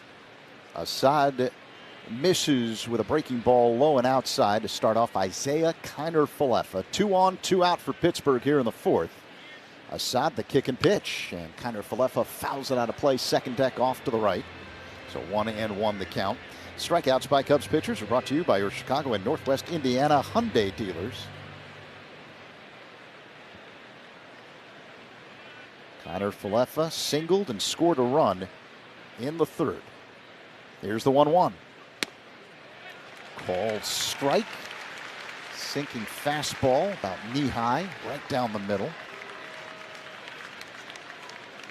A lot of taking by this Pirate club here with runner in scoring position on sinkers that are coming. Here's the 1-2. Kiner-Falefa bounces one to third. Fielded on a high hop by Shaw. Sidearm throw to first in time. And Assad works out of another jam as the Pirates leave 2. Middle 4. 1-1 game. Cubs and Pittsburgh on the score in the Southwest Airlines Cubs Radio Network. Hey Cubs fans, it's Craig Counsell. Listen to every game here on the Chicago Cubs Radio Network. Experience design you feel in every detail and technology. So this is MLB Network Talent Stars. Okay. The stars of MLB Network. Can I trade a pack of these for a signed Lawrence Shahadi card? How about we do a little bit of both? Money, a little trade. Will you open it up and see if you like it? They're really nice. If I sign it, does that equal the Lawrence Shahadi 20? All right. Do we have a good trade? We have a good trade. Thank you so much. That was fun. Nice doing business with you. The Cubs got at the trading deadline. Javier Assad's day is done after 4 innings. He gave up 1 run on 5 hits, 1 walk, and 3 strikeouts in his second start of the season. Rogers deals a breaking ball that's popped up on the right side, foul territory. Bush has a play, makes the catch, kind of halfway between home and first in foul territory for out number 1. First out is brought to you by Xfinity. The Wi-Fi is booming. Yeah, not always the easiest play for the first baseman. Bushy playing deep at first is a long way to run. And the wind now blowing a little bit harder even than it was earlier today, and it's Bushy, it pushed that ball. It's going to push it towards home plate. And for the infielders going out, they're going to have to be a little more aggressive and kind of debating whether this was a foul tip or not. And Phil Cuzzi saying, I had it as a foul ball. Horowitz saying he didn't hit it. And I think they're going to wait to see if they review this or not. Yeah, Don Kelly, the Pirates manager, saying, hold on, he's checking with his replay people. You got to review this, right, I would think? I mean, if Horowitz said he didn't hit it, he would know. You're the hitter. You know if the ball hits your bat or not. I mean, that's not tough to figure out. Well, they're not going to challenge the play. We're taking a look at the replay now. And no, he didn't hit it. Yeah, that's what I mean. The hitter knows. So it's 0-1. So the reason why Phil had a problem, and now Pittsburgh, they didn't get to this in time, so they didn't review it. But the ball hits the glove and then the shin guard of Kelly, so you get the double click, and that's what Phil heard, home plate umpire in his defense. But if I'm Horowitz, I'm like, you're strike one now instead of ball one. Now you're 0-2. Good luck. Yeah, that last pitch was a slider that spun into the zone, and now Horowitz calls time, steps out of the box, takes a practice swing. He's got to be steaming right now. 0-2 the count. Rogers leans in, gets the sign from Kelly, straightens up, sets up high, works his motion and deals. Up high to Horowitz, 1-2. It was Horowitz who tied up the game for Pittsburgh in the third with a ribby double. And that's where we stand, 1-1 Cubs and Pirates here with one down in the top of the fifth. The rubber match. The next pitch is in the dirt, 2 balls and 2 strikes. Should point out that pitching changes by the Cubs are sponsored by James Hardie Building Products, siding with the Cubs. Assad threw 65 pitches over 4 innings today. The 2-2. Swing and a miss, strike 3, as Rogers gets Horowitz with a slow-moving slider 2 away. Nice pitch by Rogers. Now they get a lot of names for all these breaking balls, and the new term for every breaking ball, everybody throws a sweeper now. That's not the case, folks. You may name it that, but there's some pitches that still look like a traditional curveball. If you were going to say a pitch was a sweeping breaking ball, Rogers' breaking ball is a sweeping breaking ball. It really does go east and west across the zone. Excellent pitch. Brian Reynolds looks at a fastball for a strike, 0-1. The next pitch by Rogers is low and inside, 1 ball, 1 strike, a slider that missed. Reynolds is 2 for 2 today, a double in the first, a single in the third. Switch hitter batting from the right side against the lefty Rogers. Now the pitch. Swing and a miss, 1-2. That pitch much more like a traditional breaking ball opposed to the one that got the punch out of Horowitz. That one had a little more downward tilt to it, to Reynolds. 5 games from Rogers this season with the Cubs. He has not allowed an earned run. The next pitch inside, 2-2, missed with a fastball. Before that, 40 games with the Reds. He went 2-2 with a 2.45 ERA. Rogers deals. Reynolds takes ball 3, low and inside, so he's worked a full count. Rogers had him set up for that last fastball, just couldn't quite execute it the way he wanted. He had him set up for the fastball inside, just kind of pulled it down a little bit. Let's see what Rogers does here. The payoff pitch, pulled down the left field line, a hooking foul out of play. So they'll do it again. He went with a slider.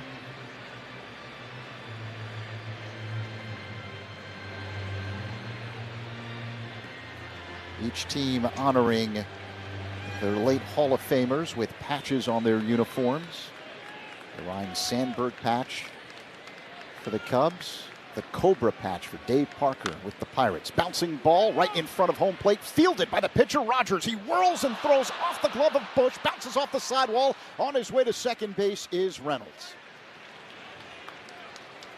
Now this is a little dribbler out in front of the mound. Rogers comes in and fields it. Reynolds, as we know, runs well, always has. Yeah, and as a left-hander, Rogers gets this ball, is back to first base, and then throws this ball into the runner Reynolds. Bushy tries to reach in there, just couldn't quite make the catch. It goes down the line, so it'll be a 2-base error for Rogers. Actually, it's one of those plays I know Michael Bush probably thinks, I need to see the replay, and he could have caught that ball, but it's going to be an error. Tommy Pham at the plate, pulls one, caught by a leaping Shaw along the third base line behind the bag. Excellent play at the hot corner by the Cubs third baseman. Out number 3, Reynolds stranded on the bases. Middle 5, Cubs 1, Pirates 1 on the score in the Southwest Airlines Cubs Radio Network.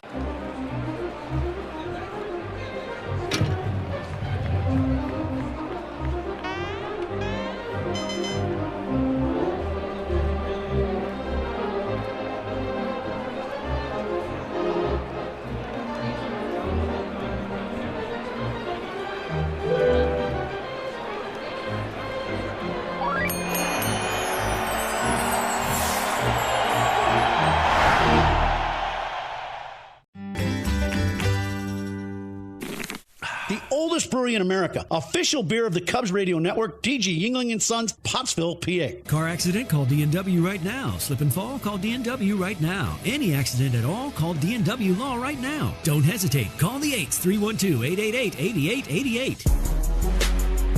Bottom of the fifth inning here at Wrigley Field. It's a 1-1 game, rubber match between the Cubs and Pirates. We're coming to you live all season long for the Invesco QQQ broadcast booth, proud ETF partner of the Chicago Cubs. And the Pirates have a new man on the mound. Right-hander Colin Holderman takes over. 29 years old, grew up in Bourbonnais, just about an hour south of here. Former training camp home of the Chicago Bears. Holderman began his career with the Mets. Works on the first base side of the rubber. Ian Happ digs in, switch hitter batting from the left side. Holderman kicks and delivers, and the pitch is low and inside for a ball, 1-0. Holderman has an ERA of 9 in 14 games this season. Now the 1-0. Happ pops it up. Foul out of play off to the left. 1 ball and 1 strike. All opponent pitching changes are sponsored by Sloan, official water efficiency partner of the Chicago Cubs and leader in smart water and commercial restroom solutions. Visit Sloan.com. Pirates starter Carmen Mlodzinski went 4 innings, giving up just 1 run as Happ swings and misses. 1-2. Mlodzinski gave up just 1 hit. Ian Happ, an RBI single in the second. Happ waits for the 1-2. Here it comes. That's low. 2 balls and 2 strikes. Holderman from Bourbonnais. Right. Yep. He is a guy that lived here around the Chicagoland area, and he actually played for one of our sponsors for Bruce's show, Jeff Vukovich. Vuk runs the Lombard, owns, I don't know how you describe it, whatever you want to say, the Lombard Orioles, and Holderman was a pitcher for him. Happ takes ball 3 low. He's worked a full count. Yeah, went to high school at Bradley Bourbonnais Community High School in Bradley, right next door to Bourbonnais. And that's where Ricky was, right? He's living there now. Yeah, just an hour south of here. Easy commute. Yeah. Here comes the payoff pitch. Hold on, time out. That's inside ball 4. Are there any easy commutes in Chicago? Well, relatively speaking. Okay, fair enough. I mean, if you take that commute at 2 in the morning. Yeah, there you go. You get there fairly quickly, right, Ricky? Yeah, he's giving me the thumbs up. Yeah. So the Cubs now have the go-ahead run on base in Happ after drawing the walk to begin the last of the 5th. Nico Horner at the plate, and Horner calls time immediately and steps out of the box, adjusts the white batting gloves. Walks of Cubs batters are sponsored by It'sNotAGameIllinois.com. Reminder, a walk is free, a DUI is not. Drive sober or get pulled over. The pitch. Horner swings and misses at a sinking fastball clocked at 97 miles per hour, 0-1. Big hole on the right side of the infield with Horwitz holding on Happ. And Horner at the plate. The pitch. Low and outside. 1 ball, 1 strike.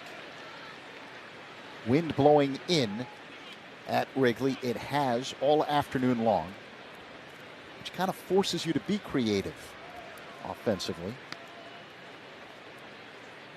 Holderman is ready. The high leg kick and pitch. Happ, should say Horner, pulls one foul off to the left out of play. 1-2.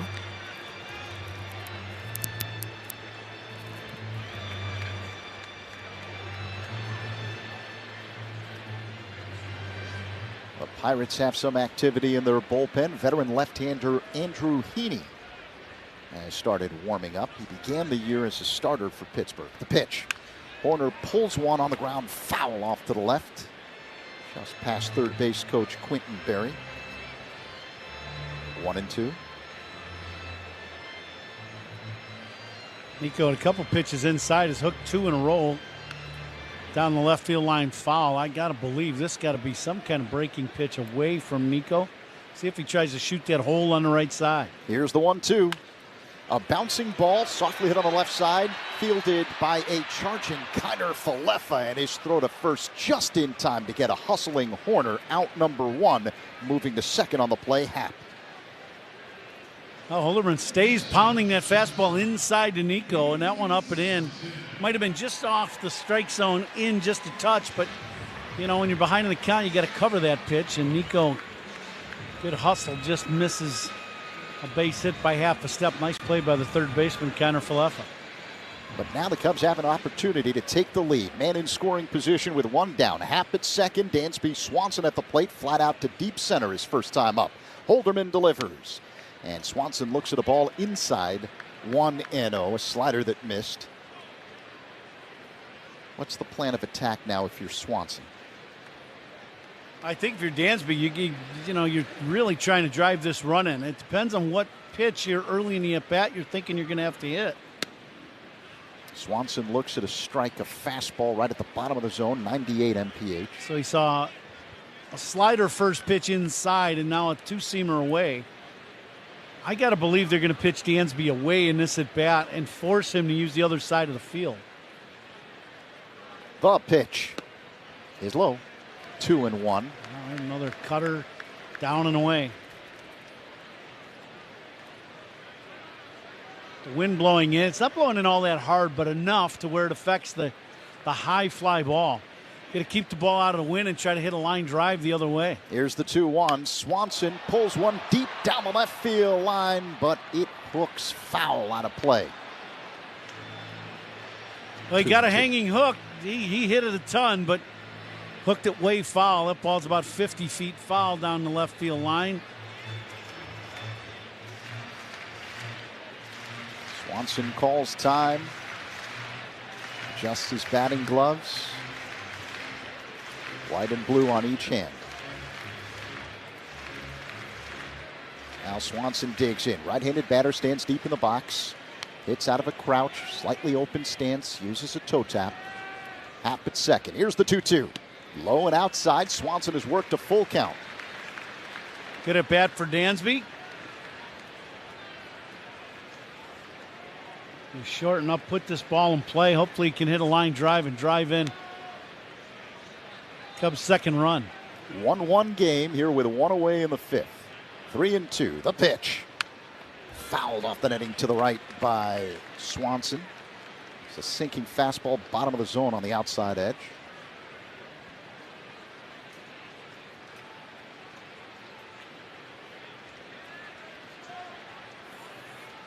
So here we go again. Happ at second, one down, a full count with Swanson at the plate. Holderman looks at second. Now works his motion and deals. Swanson swings and fouls it out of play off to the right second deck. Good battle going on here. That was a fastball from Holderman.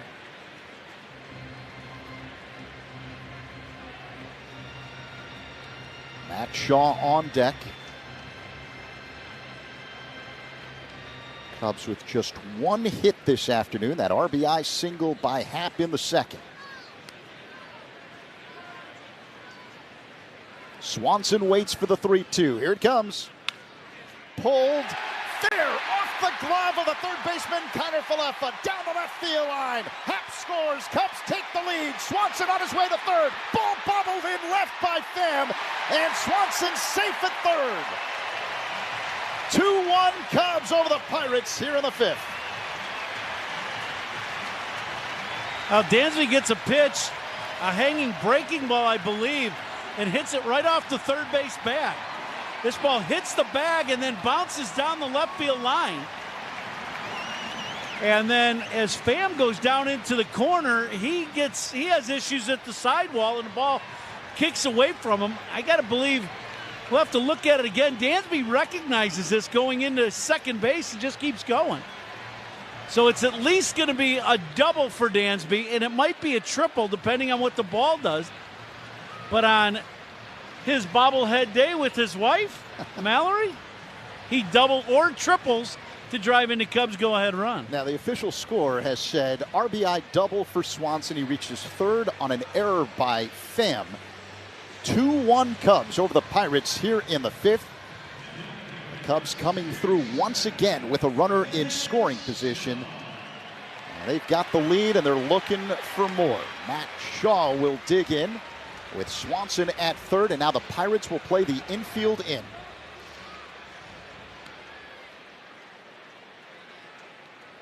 Holderman sets at the belt, looks at third. That's where Swanson is. Here's the first pitch to Shaw. That one's in the dirt, blocked by the catcher, Bart. I think that was a foul tip off the bat of Matt Shaw. So I think that's going to be strike one. You're right. So 0-1 the count on Shaw. Here's the pitch. Swing and a miss. Shaw in the hole 0-2. That was a sinking fastball from Holderman at 98 miles per hour. 2-1 Cubs here in the fifth. Just one away. Swanson at third. Shaw at the plate with an 0-2 count. Now the pitch. Shaw pops it up. Shallow center. Now on the dirt right behind second. It's Triolo, the shortstop, who makes the catch. Swanson has to stay at third, 2 away. Yeah, it's a little two-seamer away after a couple pitches in, and then a little two-seamer off the outside corner, and just gets the pop-up. That'll bring out the manager, and that'll make for a pitching change with Bushy coming to the plate. Yeah, left-hander Andrew Heaney will enter the game as manager Don Kelly asks for the baseball, gets it from Cullen Holderman. And the Pirates will make a pitching change. 2 down, Swanson at... Well, we had a special guest on the field before the game today, Pepe the Penguin. Pepe was a little cranky today. If you're at the ballpark with your kid, what's most important? You got to get snacks for Junior. This is a rare father-son first base coaching combo. Well, after Dinger put up a sign that said, "Mrs. Met, call me," Mrs. Met has her response. That hit my bat. That was a foul ball I want to hit. He was trying to stay in the hit. See, look, he said foul ball, foul ball. He didn't want to go down to first base. He wanted to hit. Started the year as a starter for the Pirates, now coming out of the bullpen. This is game number 25 for him. He's made 23 starts. He's 5-10 with a 4.99 ERA. Cubs have a 2-1 lead over the Pirates here with 2 down in the bottom of the fifth inning. Dansby Swanson at third. His RBI double earlier in the frame broke a 1-all tie to put the Cubs ahead. Now Michael Busch stands in. He's 0 for 2. Heaney rocks back and deals, and Busch swings and taps it foul at the plate. And if you're just tuning in and wondering what's all that noise in the background, the Air and Water Show has been taking place this weekend here in Chicago. And as anyone knows, Wrigley Field on the north side of the city is just off the lakefront, which is where they hold it. So you're going to hear a lot of jets flying around. Here comes the 0-1 to Busch. A swing and a miss and a slider. 0-2. I think our neighbors here right around the ballpark that have feathers are ready for this Air and Water Show to be over. Yeah, please go away. Yeah, those are some bigger birds that they're dealing with. Yeah, they're not real keen. Yeah. Here's the 0-2 to Busch. That's in the dirt. Caught on a hop by the catcher, Bart. Swanson stays at third, 1-2 the count. Dansby able, because of Bushy being left-handed, able to get way down the line with kind of Falefa when the pitcher gets set to throw, goes off the bag a lot. Now the 1-2. Up high. 2-2 now with Busch at the plate.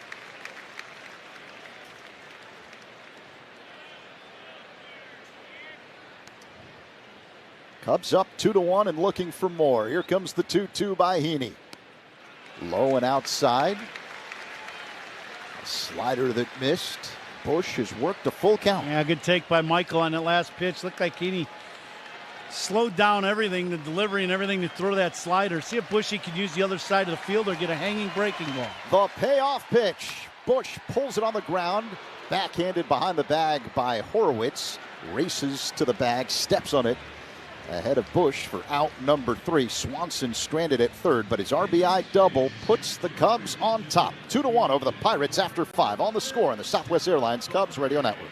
Hey Cubs fans, it's Dansby Swanson. Listen to every game here on the Chicago Cubs Radio Network. If you have unfiled taxes or...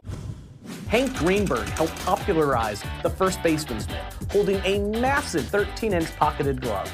That was quickly banned, reducing the maximum size to 12 inches. Paul Richards also developed a black hole-sized catcher's mitt. This ginormous thing, measuring 42 inches in circumference, was known as Big Bertha, or the elephant, for its massive size. It was swiftly outlawed as well.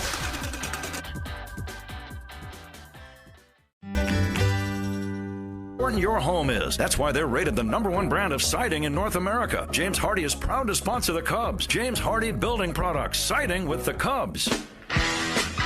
This Wednesday, August 20th, is Greek Heritage Night at Wrigley Field. Fans who purchase tickets at Cubs.com/specials will receive a special edition Cubs Greek Heritage jersey designed by Greek and Chicago-based artist Theodora Pavlo. Be here for it. Here is Zach and Coombe. That sounds pretty cool. Judson, thank you. Nick Gonzalez at the plate to lead off the top half of the 6th inning. Ben Brown now pitching, and the first pitch is an awkward swing and miss by Gonzalez. 0-1.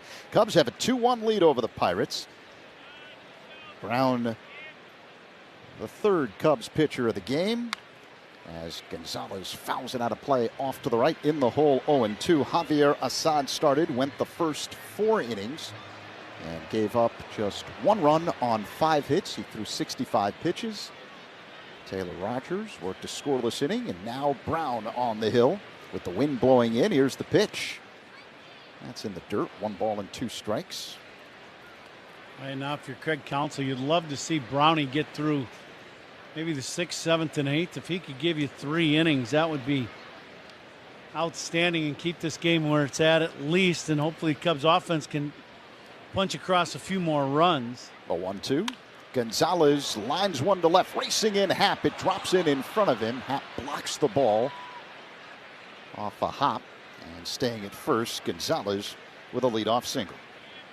Well, Gonzalez, he's one of those guys, he's not a big power threat. You're hitting in the middle of the lineup. But the reason why is this Pittsburgh club, they're a little undermanned, but this guy knows how to hit. He knows how to play the game. He's a good second baseman. Handles the ball in. He got that one inside and pulled it. Shot a ball the other way earlier. Jack Sawinski at the plate. Takes a ball low from Brown. 1-0. Well, let me ask you this. You're looking at the flags right now atop the historic center field scoreboard. Wind blowing in. You've got a left-handed hitter in Sawinski. We know he has terrific power. Is the wind going to be a factor if he puts the ball in the air? Yeah, there's no doubt. Yeah, it's going to be. The wind is blowing in harder and harder now as the game has progressed. That pitch misses outside 2-0. If you get a guy hitting the ball in the air, you want him to hit it to the middle of the diamond. There's very few guys that are going to hit a ball into a 15-mile-an-hour wind out of the park to straightaway center. Brown's ready, a long set, and the pitch. Up high, 3-0.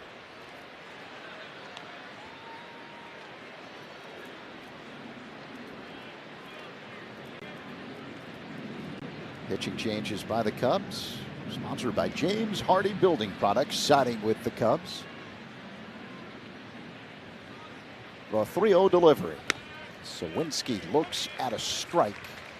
96-mile-per-hour fastball from Brown, 3-1.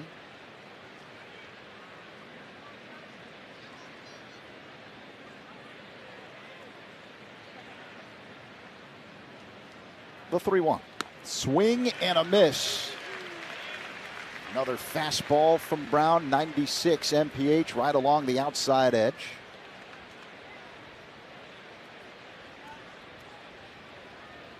Gonzalez at first, being held on by Bush. No one out here in the 6th. The 3-2. Just missed outside with a fastball. So that's ball 4, and now the Pirates have something cooking here to start off the 6th inning. First a single by Gonzalez, now a walk by Sawinski, and Jared Triolo due up. Brownie got back into the at-bat after going 3-0, made a couple good pitches, and then just lost that one just off the plate away. Now the Cubs defense in the infield expecting a bunt.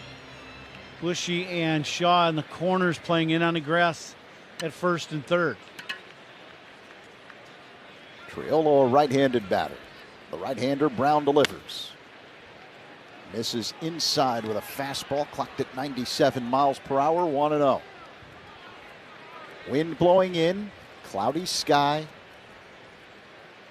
Just about 80 degrees here at the friendly confines. Men at first and second. Bush drops back. Here's the pitch. That's a called strike. 97 mile per hour fastball at the bottom of the zone. It's a borderline pitch, 1-1. Brown peers in, acknowledges the sign from his catcher, Kelly. Straightens up, looks at second, and delivers. Swing and a miss. 1-2 on Triolo. That was a knuckle curve.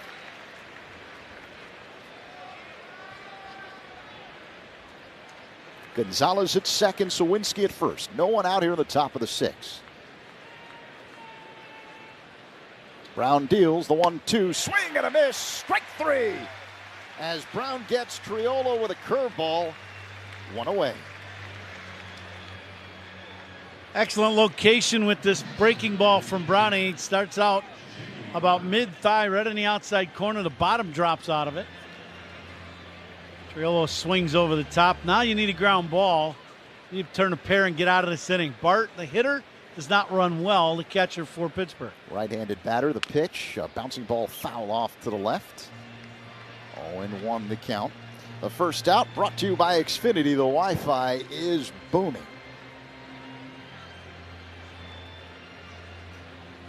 Pirates have men at first and second with 1 away here in the top of the 6th. Cubs with a 2-1 lead. Bart's 0 for 2. The pitch. Check swing at a pitch high. He held up, 1-1 the count.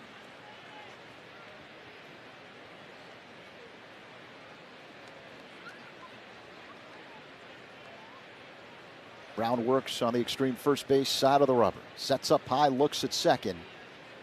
The 1-1. Swing and a miss by Bart.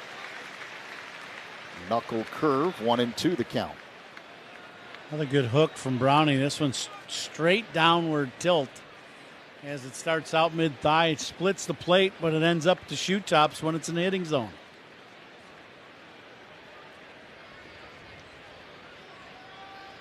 Gonzalez at second, Sawinski at first. Bart at the plate, 1-2 the count.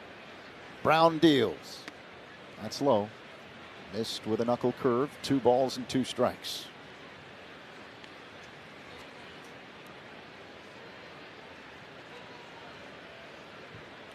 Brown on the year has pitched in 21 games. He's 5-7 with an ERA of nearly 6.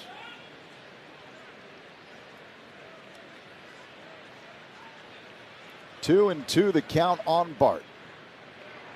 With 2 on and 1 away. The pitch. Line drive down the left field line. It drops in for a base hit and will roll all the way to the corner. Gonzalez on his way home. He scores behind him. Sawinski, he's coming home and he will score as well. 2-run double for Joey Bart, and the Pirates move ahead 3-2 here in the 6th. Last pitch, it stays up. It's a breaking ball and it hangs inner half right in the wheelhouse of Bart. And he hooks this ball. It stays served by about 10 feet and then goes right into the corner. And unfortunately for the Cubs, it bounces out of the ivy, but just sits right in front of the ivy. So Ian's got to go all the way into the corner to get this ball. And because of that, Sawinski, who runs well from first, scores easily. No play at the plate. 2-run double. Tommy Hotovy, the Cubs pitching coach, out on the mound to talk to Ben Brown. Catcher Carson Kelly is in on the meeting as well. Now it's being broken up by the home plate umpire Phil Cuzzy. 3-2 Pirates here in the top half of the 6th inning, just 1 away. And Pittsburgh still threatening with Bart at second base and the number 9 hitter Isaiah Kiner-Falefa due up. Kiner-Falefa 1 for 2 today. Right-handed batter, open stance, uses a toe tap, and the pitch. And check swing, foul ball off to the right, 0-1. This is the rubber game. Pirates took the opener on Friday. Cubs rallied to win yesterday, 3-1. Brown a long set, the 0-1 delivery is in there for a strike. Fastball clocked at 98 miles per hour, knee high right down the middle. 0-2 on Kiner Falefa. Brown deals. That one in the dirt, caught on a hop by Kelly, 1-2. Cubs offense going to have to go back to work, and it's going to struggle today. That has been the common theme here as of late for the Cubs offense. They've got two runs, but only on 2 hits in the game so far. Kiner Falefa grounds one to short, fielded by Swanson, throw to third, and Shaw tags out Bart trying to advance. The lead man cut down, 2 away. Kiner Falefa safe at first. Kind of an odd, it's a bad base running play by the catcher. I mean, he doesn't run well, and it's a one hopper right to the shortstop. I don't know where he thought he was going to throw the ball, but that is just a really bad mistake. You're in scoring position. Not a good play. Cubs benefit. All right, so here's Ronnie Simon with 2 away and a man at first. Simon, a switch hitter, batting for the left side. Brown throws to first, diving back in safely, Kiner Falefa. Seen a number of questionable decisions by the Pirates just today in this game. But Pittsburgh up 3-2 with 2 away in the 6th. Brown deals. Simon looks at the ball high and outside. How cool did that sound, by the way? A jet right overhead, moving from center field toward home plate. The runner goes, the 1-0, a bouncing ball hit on the left side, past a diving Shaw for a base hit. On his way to third base is Kiner Falefa. He'll stop there. Single by Simon, and now the Pirates have men at the corners with 2 away, and Spencer Horwitz due up. Now, nice piece of hitting by Simon. That, we've talked about some of the negative things that the Pirates have done, but that's a positive. Yeah, as this ball, the runner gets going, you see Dansby go to second base, and he just beats this ball right at the shortstop position. That's been vacated. Very nice piece of hitting by Simon, and now they got first and third again. The pitch to Horowitz. Ground ball hit to second, fielded on the edge of the outfield grass by Horner. The flip to first in time. The Pirates leave 2, but score 2 to take the lead. They're up 3-2 over the Cubs. Middle 6 on the score in the South.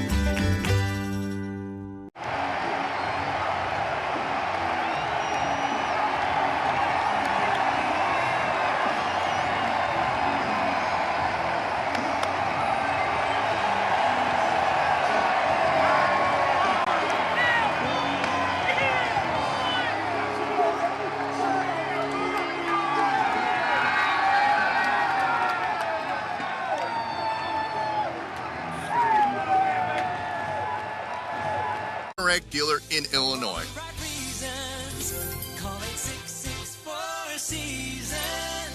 Hefty Trash Bags, the official trash bags of the Chicago Cubs. Hefty, ultra-strong trash bags resist rips, tears, and leaks. Strength that's anything but ordinary. Hefty, hefty, hefty.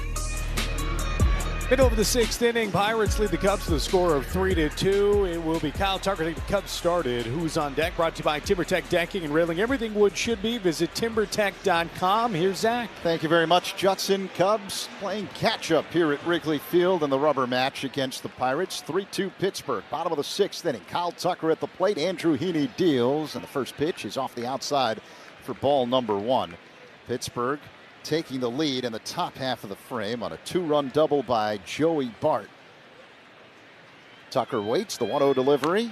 A bouncing ball back of first, fielded by Horowitz, steps on the bag, and Tucker is retired.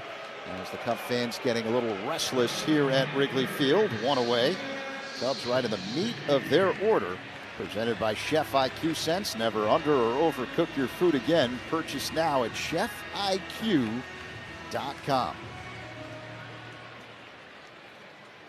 One down. Cubs have just 2 hits today. The pitch to Seiya Suzuki is inside, 1-0.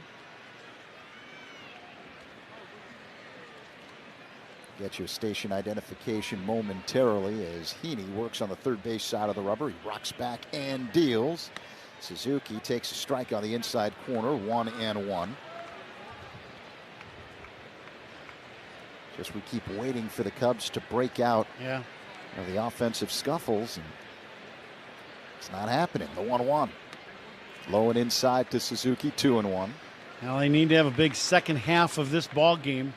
Down by a run. Cubs with only 2 hits in the game.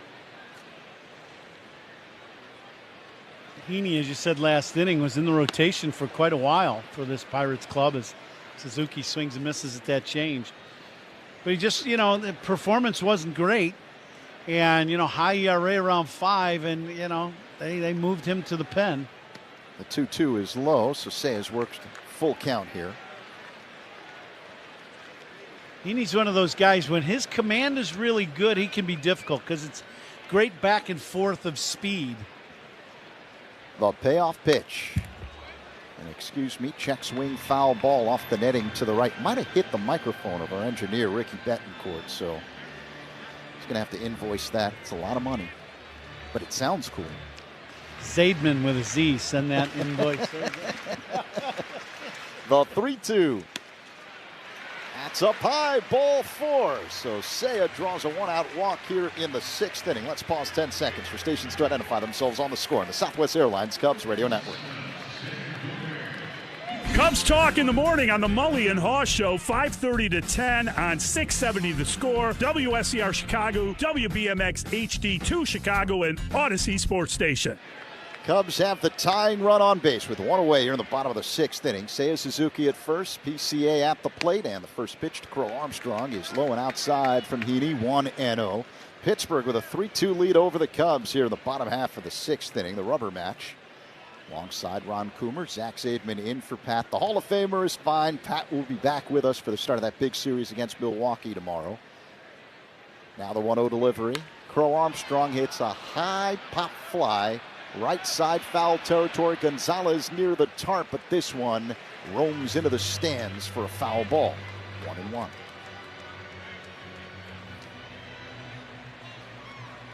Pete with a big swing at that hanging breaking ball just a little early. Hit it on the barrel, just hooked it foul, way up in the air. I loved yesterday when Pete hit that ball the other way, or it was the line drive to left center. That was the swing that you're looking for Pete to get back to. 1-1 the count. Heaney deals. Low and outside to Crow Armstrong. Count now 2-1. It's Players Weekend where the rules are relaxed and you can get creative with your equipment, bats, shoes, that kind of stuff. So what's the cartoon character he's got on the bat? Clark the Cub is painted on PCA's bat. Here comes the 2-1. He swings and misses, and Clark the Cub and the bat go flying down the right field line. Picked up by Cubs first base coach Jose Javier. Do you think he goes back to the Clark the Cub bat? He's going to go back to Clark the Cub bat, but Clark's paws were a little slick, so he needs to get a little pine tar in that baby. What's he using? It's not pine tar that he's... It's a stick. Stick 'em like a... They used to call it a motor stick. That originally came up with that was the great pinch hitter from the Los Angeles Dodgers, Manny Mota.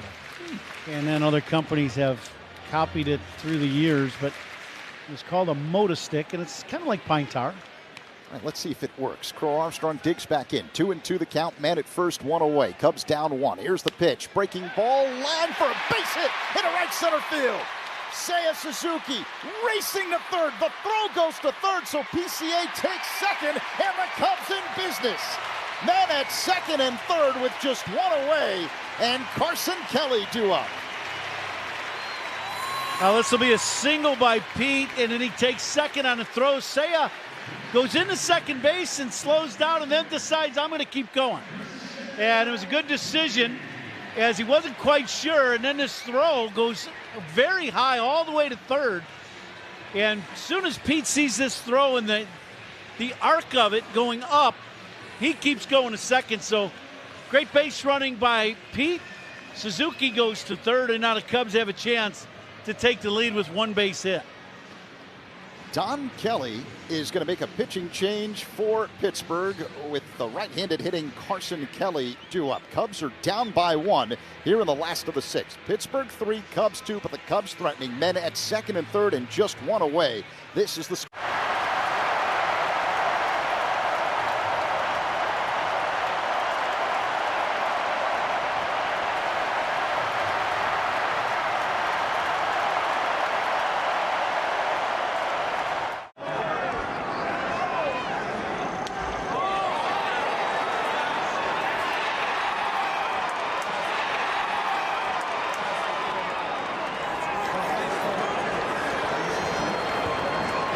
Biggest thing we're bringing is a brand new Tony Gwynn drop I did with his estate. So we just signed a deal at therealist.com to actually go through his entire archives, present them, and auction them off. And to announce it, we did this limited edition 1994 The Lost Season card. Because, you know, between August of 93 and May of 95, Tony Gwynn batted .406 in 162 games. So in the back, we have the stats of what could have been.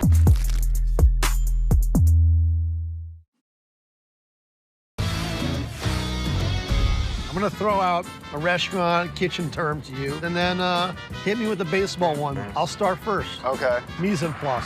Oh, mise en place. That is, as the chef, you put all your different ingredients out, kind of before you start cooking, right? You got it, man. Yeah. That's the most important That's a tough one. I hear this one a lot because of my name, can of corn. Easy fly ball.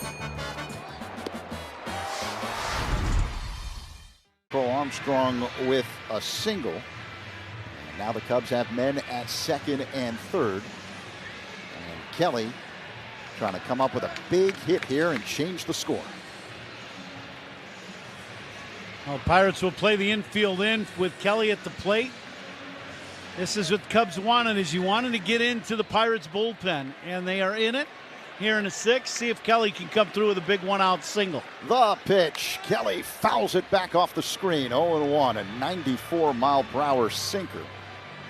Pitching changes by Cubs opponents are sponsored by Sloan, official water efficiency partner of the Chicago Cubs and leader in smart water and commercial restroom solutions. Visit sloan.com. Suzuki at 3rd, PCA at 2nd. 1 away. The pitch to Kelly is low and outside. 1 ball, 1 strike. Let's see what's on tap here in the 6th inning. Sponsored by Flight by Yingling, the next generation of light beer.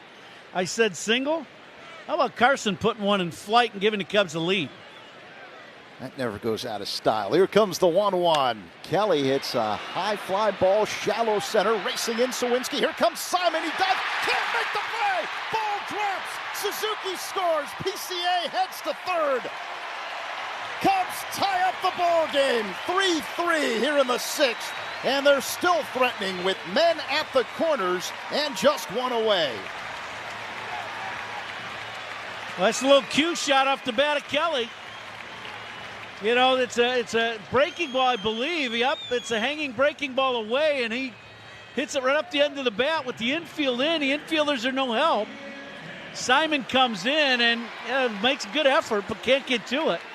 Ball bounces past them, and Cubs score 1 run. Now they get 1st and 3rd, and still only 1 out in a tie ball game. So give Kelly an RBI single. Here's Ian Happ. Pitch inside. Check swing on appeal. No swing, says the third base umpire, Tony Randazzo. 1-0 the count. RBIs by Cubs batters are sponsored by Old National Bank, where relationships and results matter. Get old. Now the 1-0. That's a called strike. Fastball right at the top of the zone. 1-1. Crow Armstrong is at 3rd. Kelly is at 1st. 3-3 game. Cubs and Pirates here with just 1 away in the 6th. Happ waits. The pitch. Strike 2 called. Right along the outside edge. Another fastball from Sugar.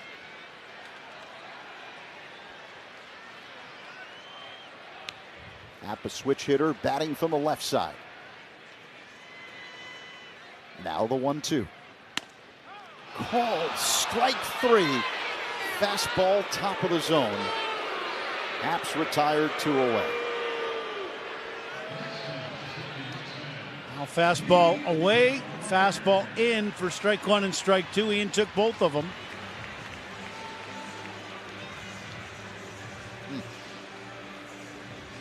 Now the Cubs need a big 2-out hit from Nico Hoerner. Hoerner's 0 for 2 today. Digs in, right-handed batter against the right-hander Sugar. Cubs have men at the corners. 3-3 game here in the bottom of the 6th inning. The pitch. Low and outside, 1-0.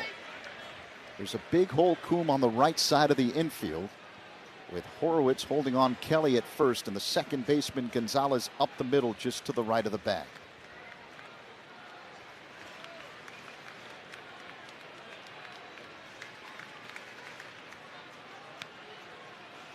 Warner waits for the 1-0 delivery. Here it comes. That's up high. 2-0. Nico adjusts both his batting gloves, white on each hand. He digs in, compact stance, stands deep in the box. It's out of a crouch. The 2-0 delivery. High and tight, it's now 3-0.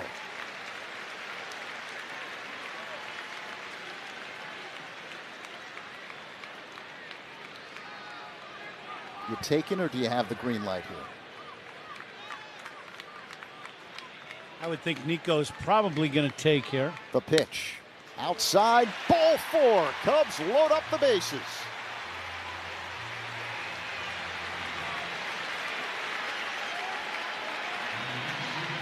And now Dansby Swanson will step to the plate. 3-3 game, 2 away. Bases loaded for the Cubs here in the last of the 6th. And the crowd beginning to make a lot of noise. Big point of the ball game. Swanson 1 for 2 with an RBI double. The pitch is low. Ball 1. Crow Armstrong is at third. Kelly at second. Hoerner at first. Swanson at the plate. 1-0 the count. Crowd on its feet here at Wrigley. 3-3 game. The pitch. Outside. 2-0.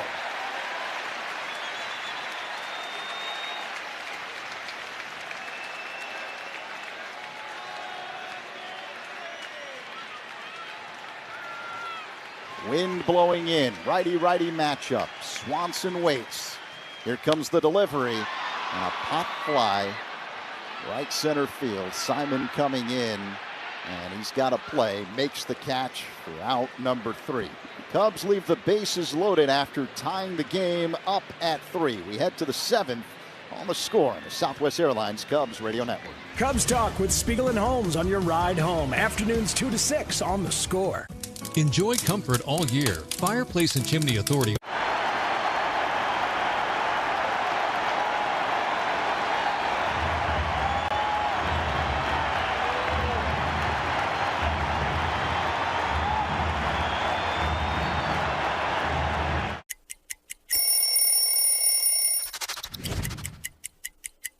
I remember the first series I had, the first home run I hit was a grand slam against Seattle, which was the team that I had played for the year before. As we know, Cleveland can get a little cold, so we'll wear the dark blue long sleeves. And for some reason, this jersey, I always liked my jersey a little longer. The reasons for it, for a little padding, so when I would slide, I wouldn't get all patched up and roughed up. It's a Lourdes Gurriel dog. That's a nice touch. Pena power. The perils of wearing earrings when you've got netting on the field. That young fan, not a Newt Bar fan. What a present for Mom. Oh my goodness, look at this guy. Uso, yeah, Jay Uso, yeah. Ended up just shot putting it. Not blocking, there's nobody on base. There's a little debate for Domo and Kim watching the replay together. That's beautiful, isn't it?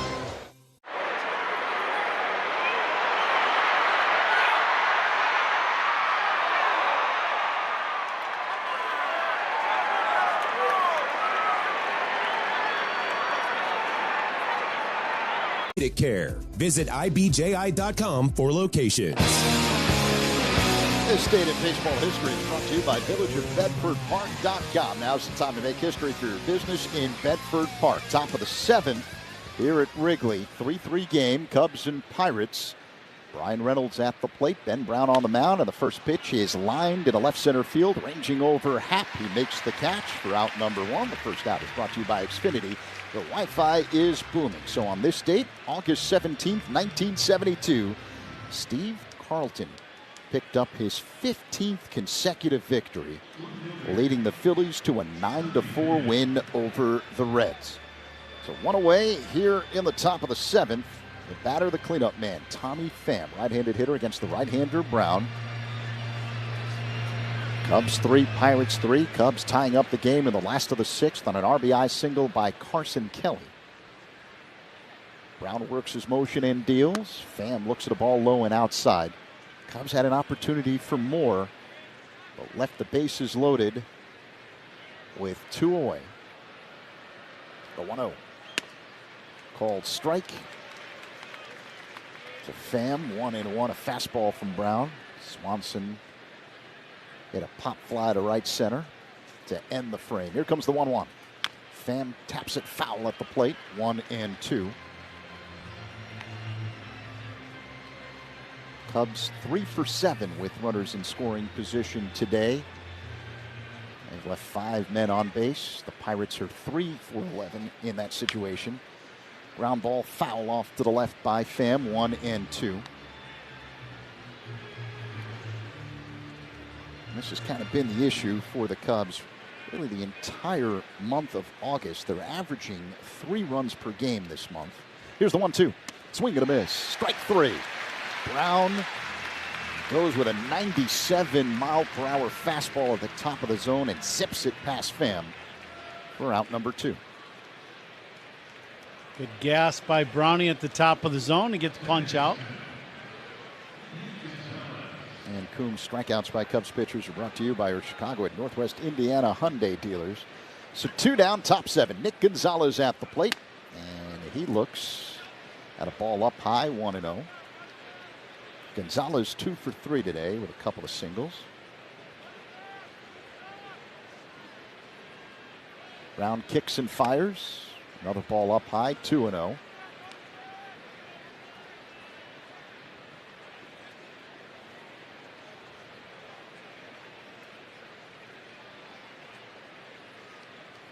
Brown deals. And Gonzalez looks at a strike, a fastball. 96 mph, 2-1, right down the middle, about knee high. Brown works his motion. And Gonzalez swings and misses at a curveball, 2-2.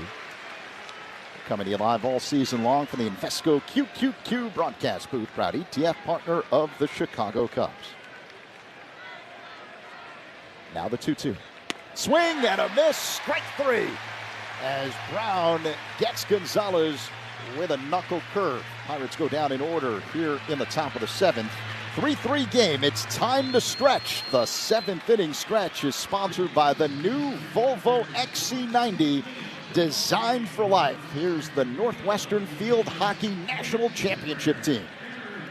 Greta Heike and Ashley Sessa. All right, Cubs fans, let us hear ya. A 1, a 2, a 3.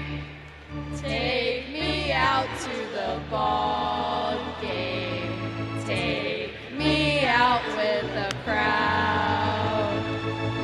Find me some peanuts and Cracker Jacks.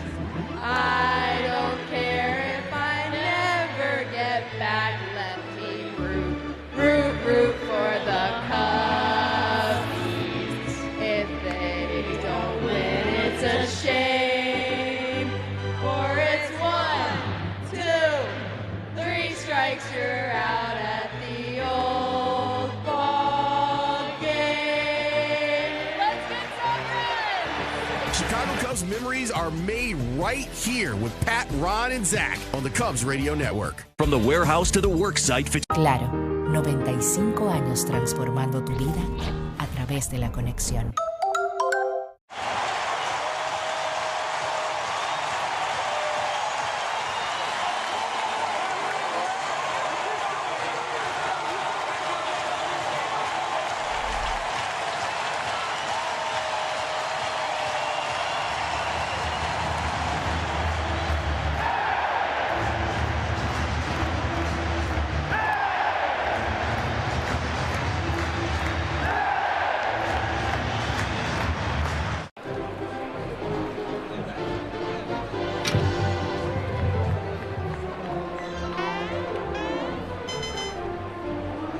than to care for animals in need while building a healthy and happy community where pets and people thrive together. Cheers to the home team with Tito's, and let's hear it for the Northsiders. Distilled and bottled by Fifth Generation Aged Austin, Texas. 40% alcohol by volume. Savor responsibly. Owen Casey pinch hitting to begin the last of the seventh and bounces one foul off to the right. Casey making his Wrigley Field debut. He swings and pops it up left side. The third baseman Connor Falefa in foul territory behind the bag makes the catch. And Casey pops out to begin the last of the seventh in foul territory, one away. Casey was pinch hitting for Matt Shaw.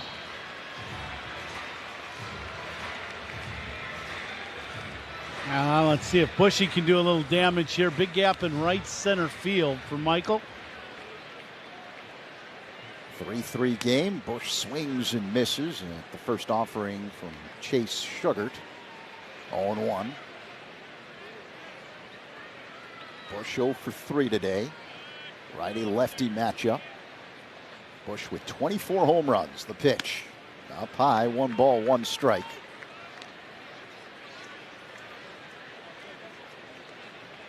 In the top of the 6th inning, Pittsburgh took a 3-2 lead. A 1-1. In there for strike 1 and 2. The count now on Bush. 2-run double by Joey Bart, putting Pittsburgh ahead briefly. Cubs evened it up in the last of the 6th on an RBI single by Carson Kelly. That's where we stand. 3-3 Cubs and Pirates here in the 7th. Pulled on the ground, foul by Bush off to the right. 1 and 2.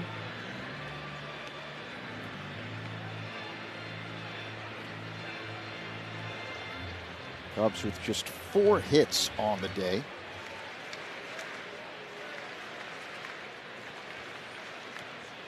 A 1-2.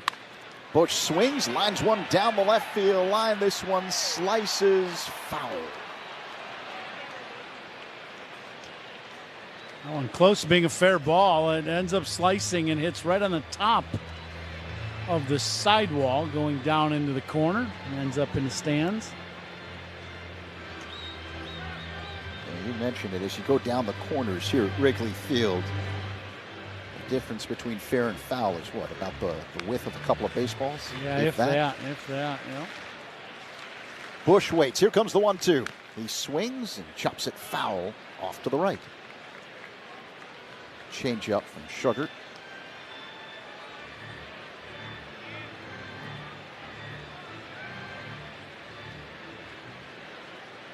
Wind blowing in, cloudy day here at Wrigley Field.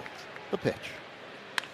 Bush, a one-hopper snagged on the outfield grass by Gonzalez. Turns and throws to first in time to get Bush 2 away. Now, the more we watch in this series Gonzalez play, the more you like him. He has swung the bat well. He sprayed the ball around the field. He's made some very good defensive plays in that one. An excellent play to rob Bushy of a single.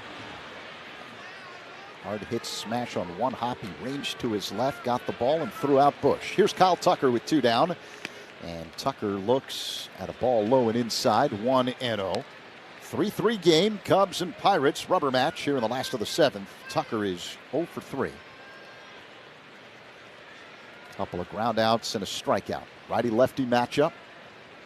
Tucker waits for the 1-0. Here it comes.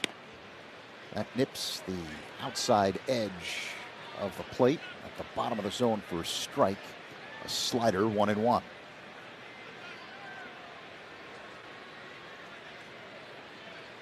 Now the 1-1 is low. 2-1 the count on Tucker. He's just been mired in a really difficult slump. He's not homered since July 19th. 22 straight games. Time called by Barty. Jogs out to the mound to have a conversation with Sugart. Tucker hitting 154 over his last 7, 192 over his last 15. He did have 2 hits in yesterday's ball game and scored 2 runs.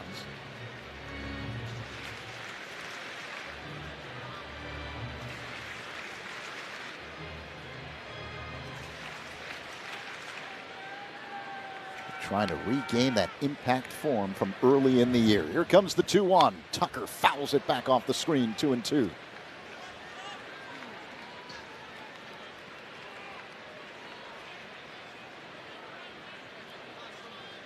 Sugart works on the extreme first base side of the rubber.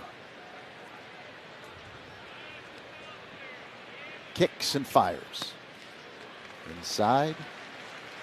Slider that missed. So Tucker has worked a full count. 2 away, bottom 7. Boy, it's quiet here at Wrigley Field with the game tied at 3. Tucker waits for the payoff pitch. Here it comes. And that's low, ball 4. So with 2 away, the Cubs have the go-ahead run at first after Tucker draws the bases on balls. Good at bat for Tucky. The one thing, even though he has been scuffling at the plate, still very good job not chasing pitches out of the zone. And now let's see if Suzuki can do a little damage here. Seiya is 0 for 2 with a walk and a run scored. Tucker at first with excellent speed. He's got 25 stolen bases. Wind blowing in. 3-3 game here in the 7th. And the first pitch to Suzuki misses up high, a cutter. Meat of the order, presented by Chef IQ Sense. Never under or overcook your food again. Purchase now at chefiq.com. Let's see if the meat of the order can do a little damage here. Suzuki, a powerful right-handed batter. Here's the pitch. He swings and misses. 1-1. A cutter from Sugart. May I have the privilege of reading this? I'm looking at it right now. You know, says the designated hitter. Go right ahead. I will after this next pitch by Sugart. Here comes the 1-1. Up high. 2-1 now on Suzuki, the Cubs designated hitter. And Coom, as you know, better than anybody. Designated hitters for the Cubs are sponsored by Fireplace and Chimney Authority. Book now, burn later, and skip the rush. It's got you written all over it. I like it. It's catchy. The 2-1. Seiya fouls it back out of play. 2-2.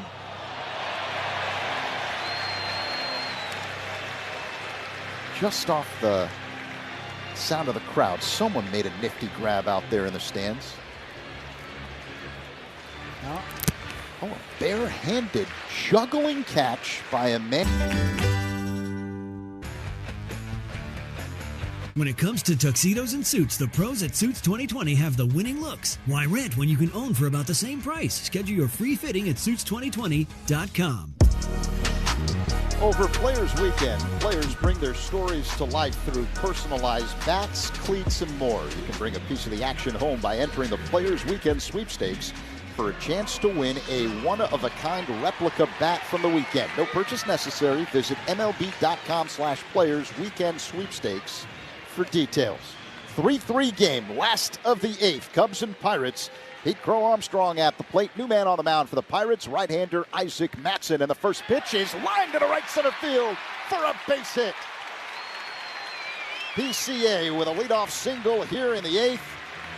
And he represents the go-ahead run for the Cubs. Now Pete, first pitch swinging, gets a little off-speed pitch, but this is right down the middle. And there's an overswing, stays on top of the ball, and just shoots it right back through the middle.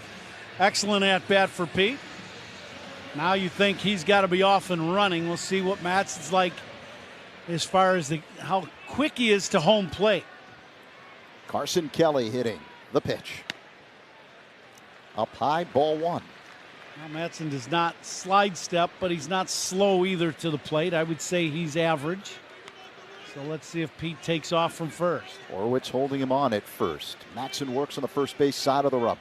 A long set, and now the pitch. Low and inside, 2-0 the count on Kelly. It was Kelly's RBI single in the 6th inning that tied the game up. And that's where we stand, 3-3. Cubs and Pirates here in the bottom of the 8th inning. Crow Armstrong at first, no one out. The 2-0. Kelly swings and pops it up. Shallow right, drifting back the second baseman Gonzalez lets it drop. Fields it and throws to second, where they get Pete Crow Armstrong, the lead runner, on the force. It was not an infield fly because the ball was on the outfield grass, and the Pirates take out Pete. Kelly's safe at first. Smart play by Gonzalez. You got to tip your hat to him. You know, Pete's got to stay close to first, gets a pop-up. He lets this ball drop, picks it up on one hop, and throws the second base and gets Pete Crow-Armstrong out. Now you got a catcher at first base as opposed to Pete Crow-Armstrong. So we talked about Gonzalez, you know, and now you look at a pretty headsy ball play. So 1 on, 1 out for the Cubs here in the 8th. Ian Happ pops foul the first pitch he sees off to the left. 0-1 the count. The next pitch misses off the outside. 1-1. A fastball from Matson. Stay tuned for the toast of the game presented by Binny's Beverage Depot, coming up with Ron Coomer in the 9th inning. Horowitz holding on Kelly at first. Happ waits for the 1-1. Matson a long set and pitch. Swing and a miss. 1-2.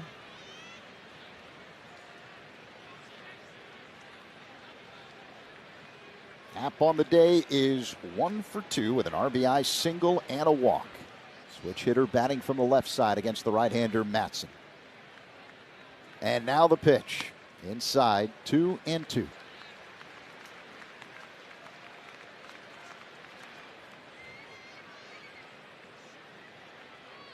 Stay tuned for the Verizon Cubs radio postgame show with Judson Richards.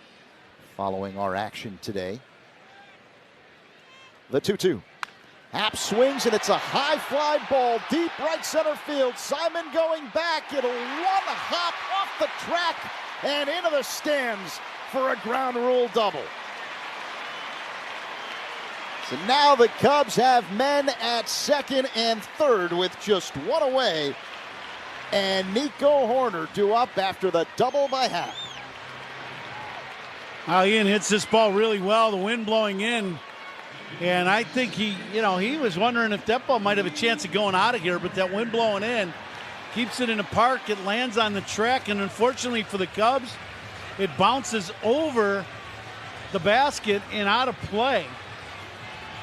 And that is just too bad for the Cubs. That's definitely a run if that ball bounces bounces into the ivy. All right, so the Pirates will intentionally walk Nico Horner. Just one away. Cubs now have the bases loaded here in the 8th inning. Game tied at 3, and Dansby Swanson will hit. Yeah, they set up the force at any base here in the infield. Chance of a double play depending on where the ball is hit. The middle infield will play about halfway back. So if the ball carries them forward, they throw home. If it carries them towards second base, they'll turn a pair. Corners are in. Just one away. Kelly at third. Happ at second, Horner at first. Swanson at the plate. 3-3 game. Here's the pitch by Matson. Low and outside, ball 1. After Dansby, you're just looking for something up and out over the plate. You really don't want to hook the ground ball. That's the thing you want to stay away from. If you can elevate a ball to left, great. Wind blowing in. Matson works his motion. Swanson taps it foul off to the left into the Cubs dugout. 1-1.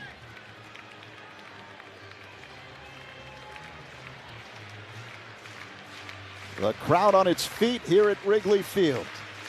Cubs have the bases loaded, just one down. 3-3 game here in the 8th. Rubber match against the Pirates.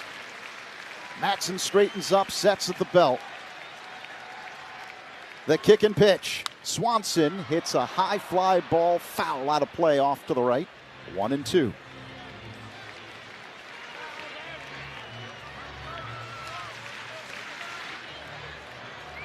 Again, Kelly's at third, Happ's at second, Horner's at first. Swanson digs in with a 1-2 count. Matson straightens up.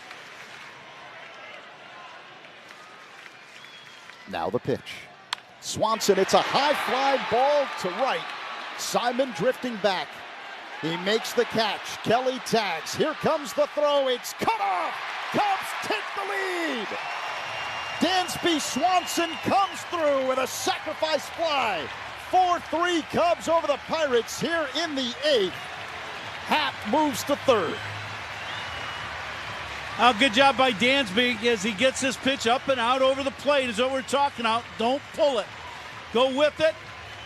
That ball ended up inner half as the ball kept running in, but a very nice job of not trying to pull this baseball and hitting that sac fly. Simon in right field does not get behind this ball, and it pushes him back when he catches it. He's got no chance of throwing out Kelly at the plate, and because of that, Ian moves up 90 feet to third. Now Willie Castro will dig in, hitting for the first time today. Came in as a defensive replacement at third. Switch hitter, batting from the left side, and he looks at a ball outside from Matson. 1-0. 2 away, bottom 8, Cubs up 4-3. Happ at third, Horner at first. Castro waits. The 1-0 from Matson. Swing and a miss. 1-1. Fastball 94 miles per hour at the top of the zone.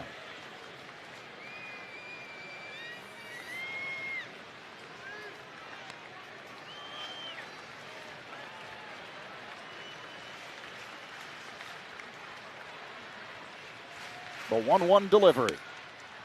Off the outside. 2-1 the count with Castro at the plate. RBIs by Cubs batters are sponsored by Old National Bank, where relationships and results matter. Get old.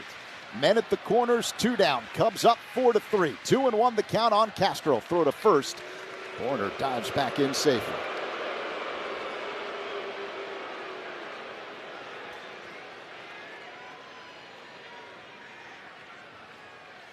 Castro on the year hitting at .237. He's got 10 home runs. Wind blowing in. Matson works his motion. The pitch. Foul back off the screen by Castro. 2-2. Right-hander Andrew Kittredge warming up in the Cubs bullpen.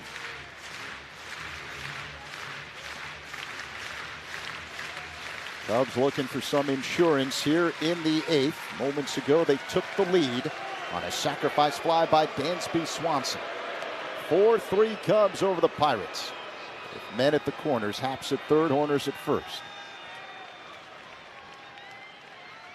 Matson sets and deals. Castro fouls it back again, 2-2. Good job by Castro spoiling that pitch. That was up and in, but it was a strike. Center fielder Sawinski shading Castro the other way toward left center. The 2-2. Castro hits a high fly ball deep center field. Sawinski going back, has a play, backing up just short of the track, makes the catch for out number 3. Cubs leave men at the corners, but they score the go-ahead run on a sacrifice fly by Swanson. 4-3 Cubs as we head to the 9th. On The Score and the Southwest Airlines Cubs Radio.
That's the power of hefty, ultra-strong trash bags with Fabuloso. Hefty, hefty, hefty! Hey, Cubs fans, make history with your business in the Village of Bedford Park. To learn more, contact Adam Colopy at ACOLLOPY at villageofbedfordpark.com. This copyrighted broadcast is presented by authority of the Chicago Cubs and may not be reproduced or retransmitted in any form, and the accounts and descriptions of this game may not be disseminated without the express written consent of the Chicago Cubs. Top of the ninth, Cubs 4, Pirates 3. Andrew Kittredge now looking to close this thing out for the Cubs. Spencer Horwitz at the plate. Kittredge, the veteran right-hander, sets at the belt. High leg kick and pitch. And he starts off Horwitz with a pitch low and outside. A sinking fastball that missed, 1-0. Daniel Palencia a little under the weather. Brad Keller pitched yesterday, so Kittredge in there. The pitch is a called strike. 1-1. Kittredge has not picked up a save since last year with St. Louis. Here's the 1-1. Swing and a foul back by Horwitz. 1-2. The ninth inning is brought to you by Bosch Power Tools. The more you Bosch, the more you feel like a Bosch. Kittredge deals. Horwitz lines one down the right field line, and it hooks foul. Did not have home run distance. 1-2 the count.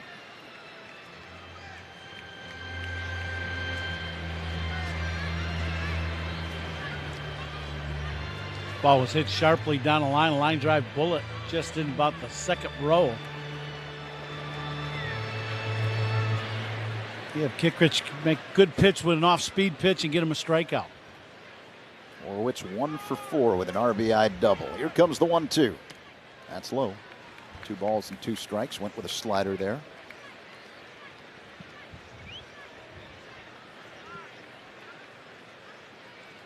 Wind blowing in. 4-3 Cubs here in the ninth. The 2-2. Way outside, off the glove of Kelly. It bounces to the left. Full count.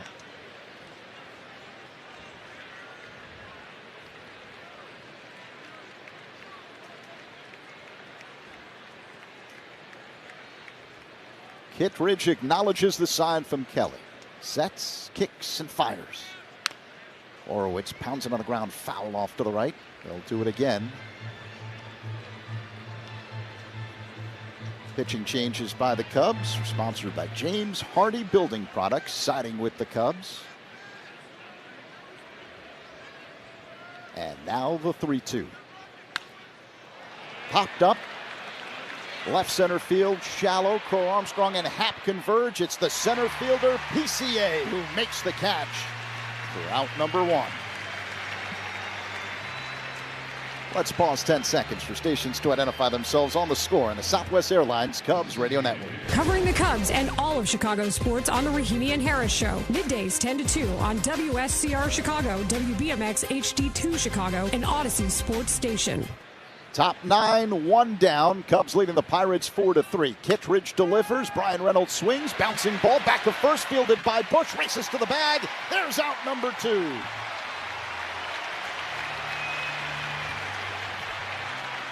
Good pitch by Kittredge. Gets a little routine 2-hopper to Bushy to get second out here in the ninth.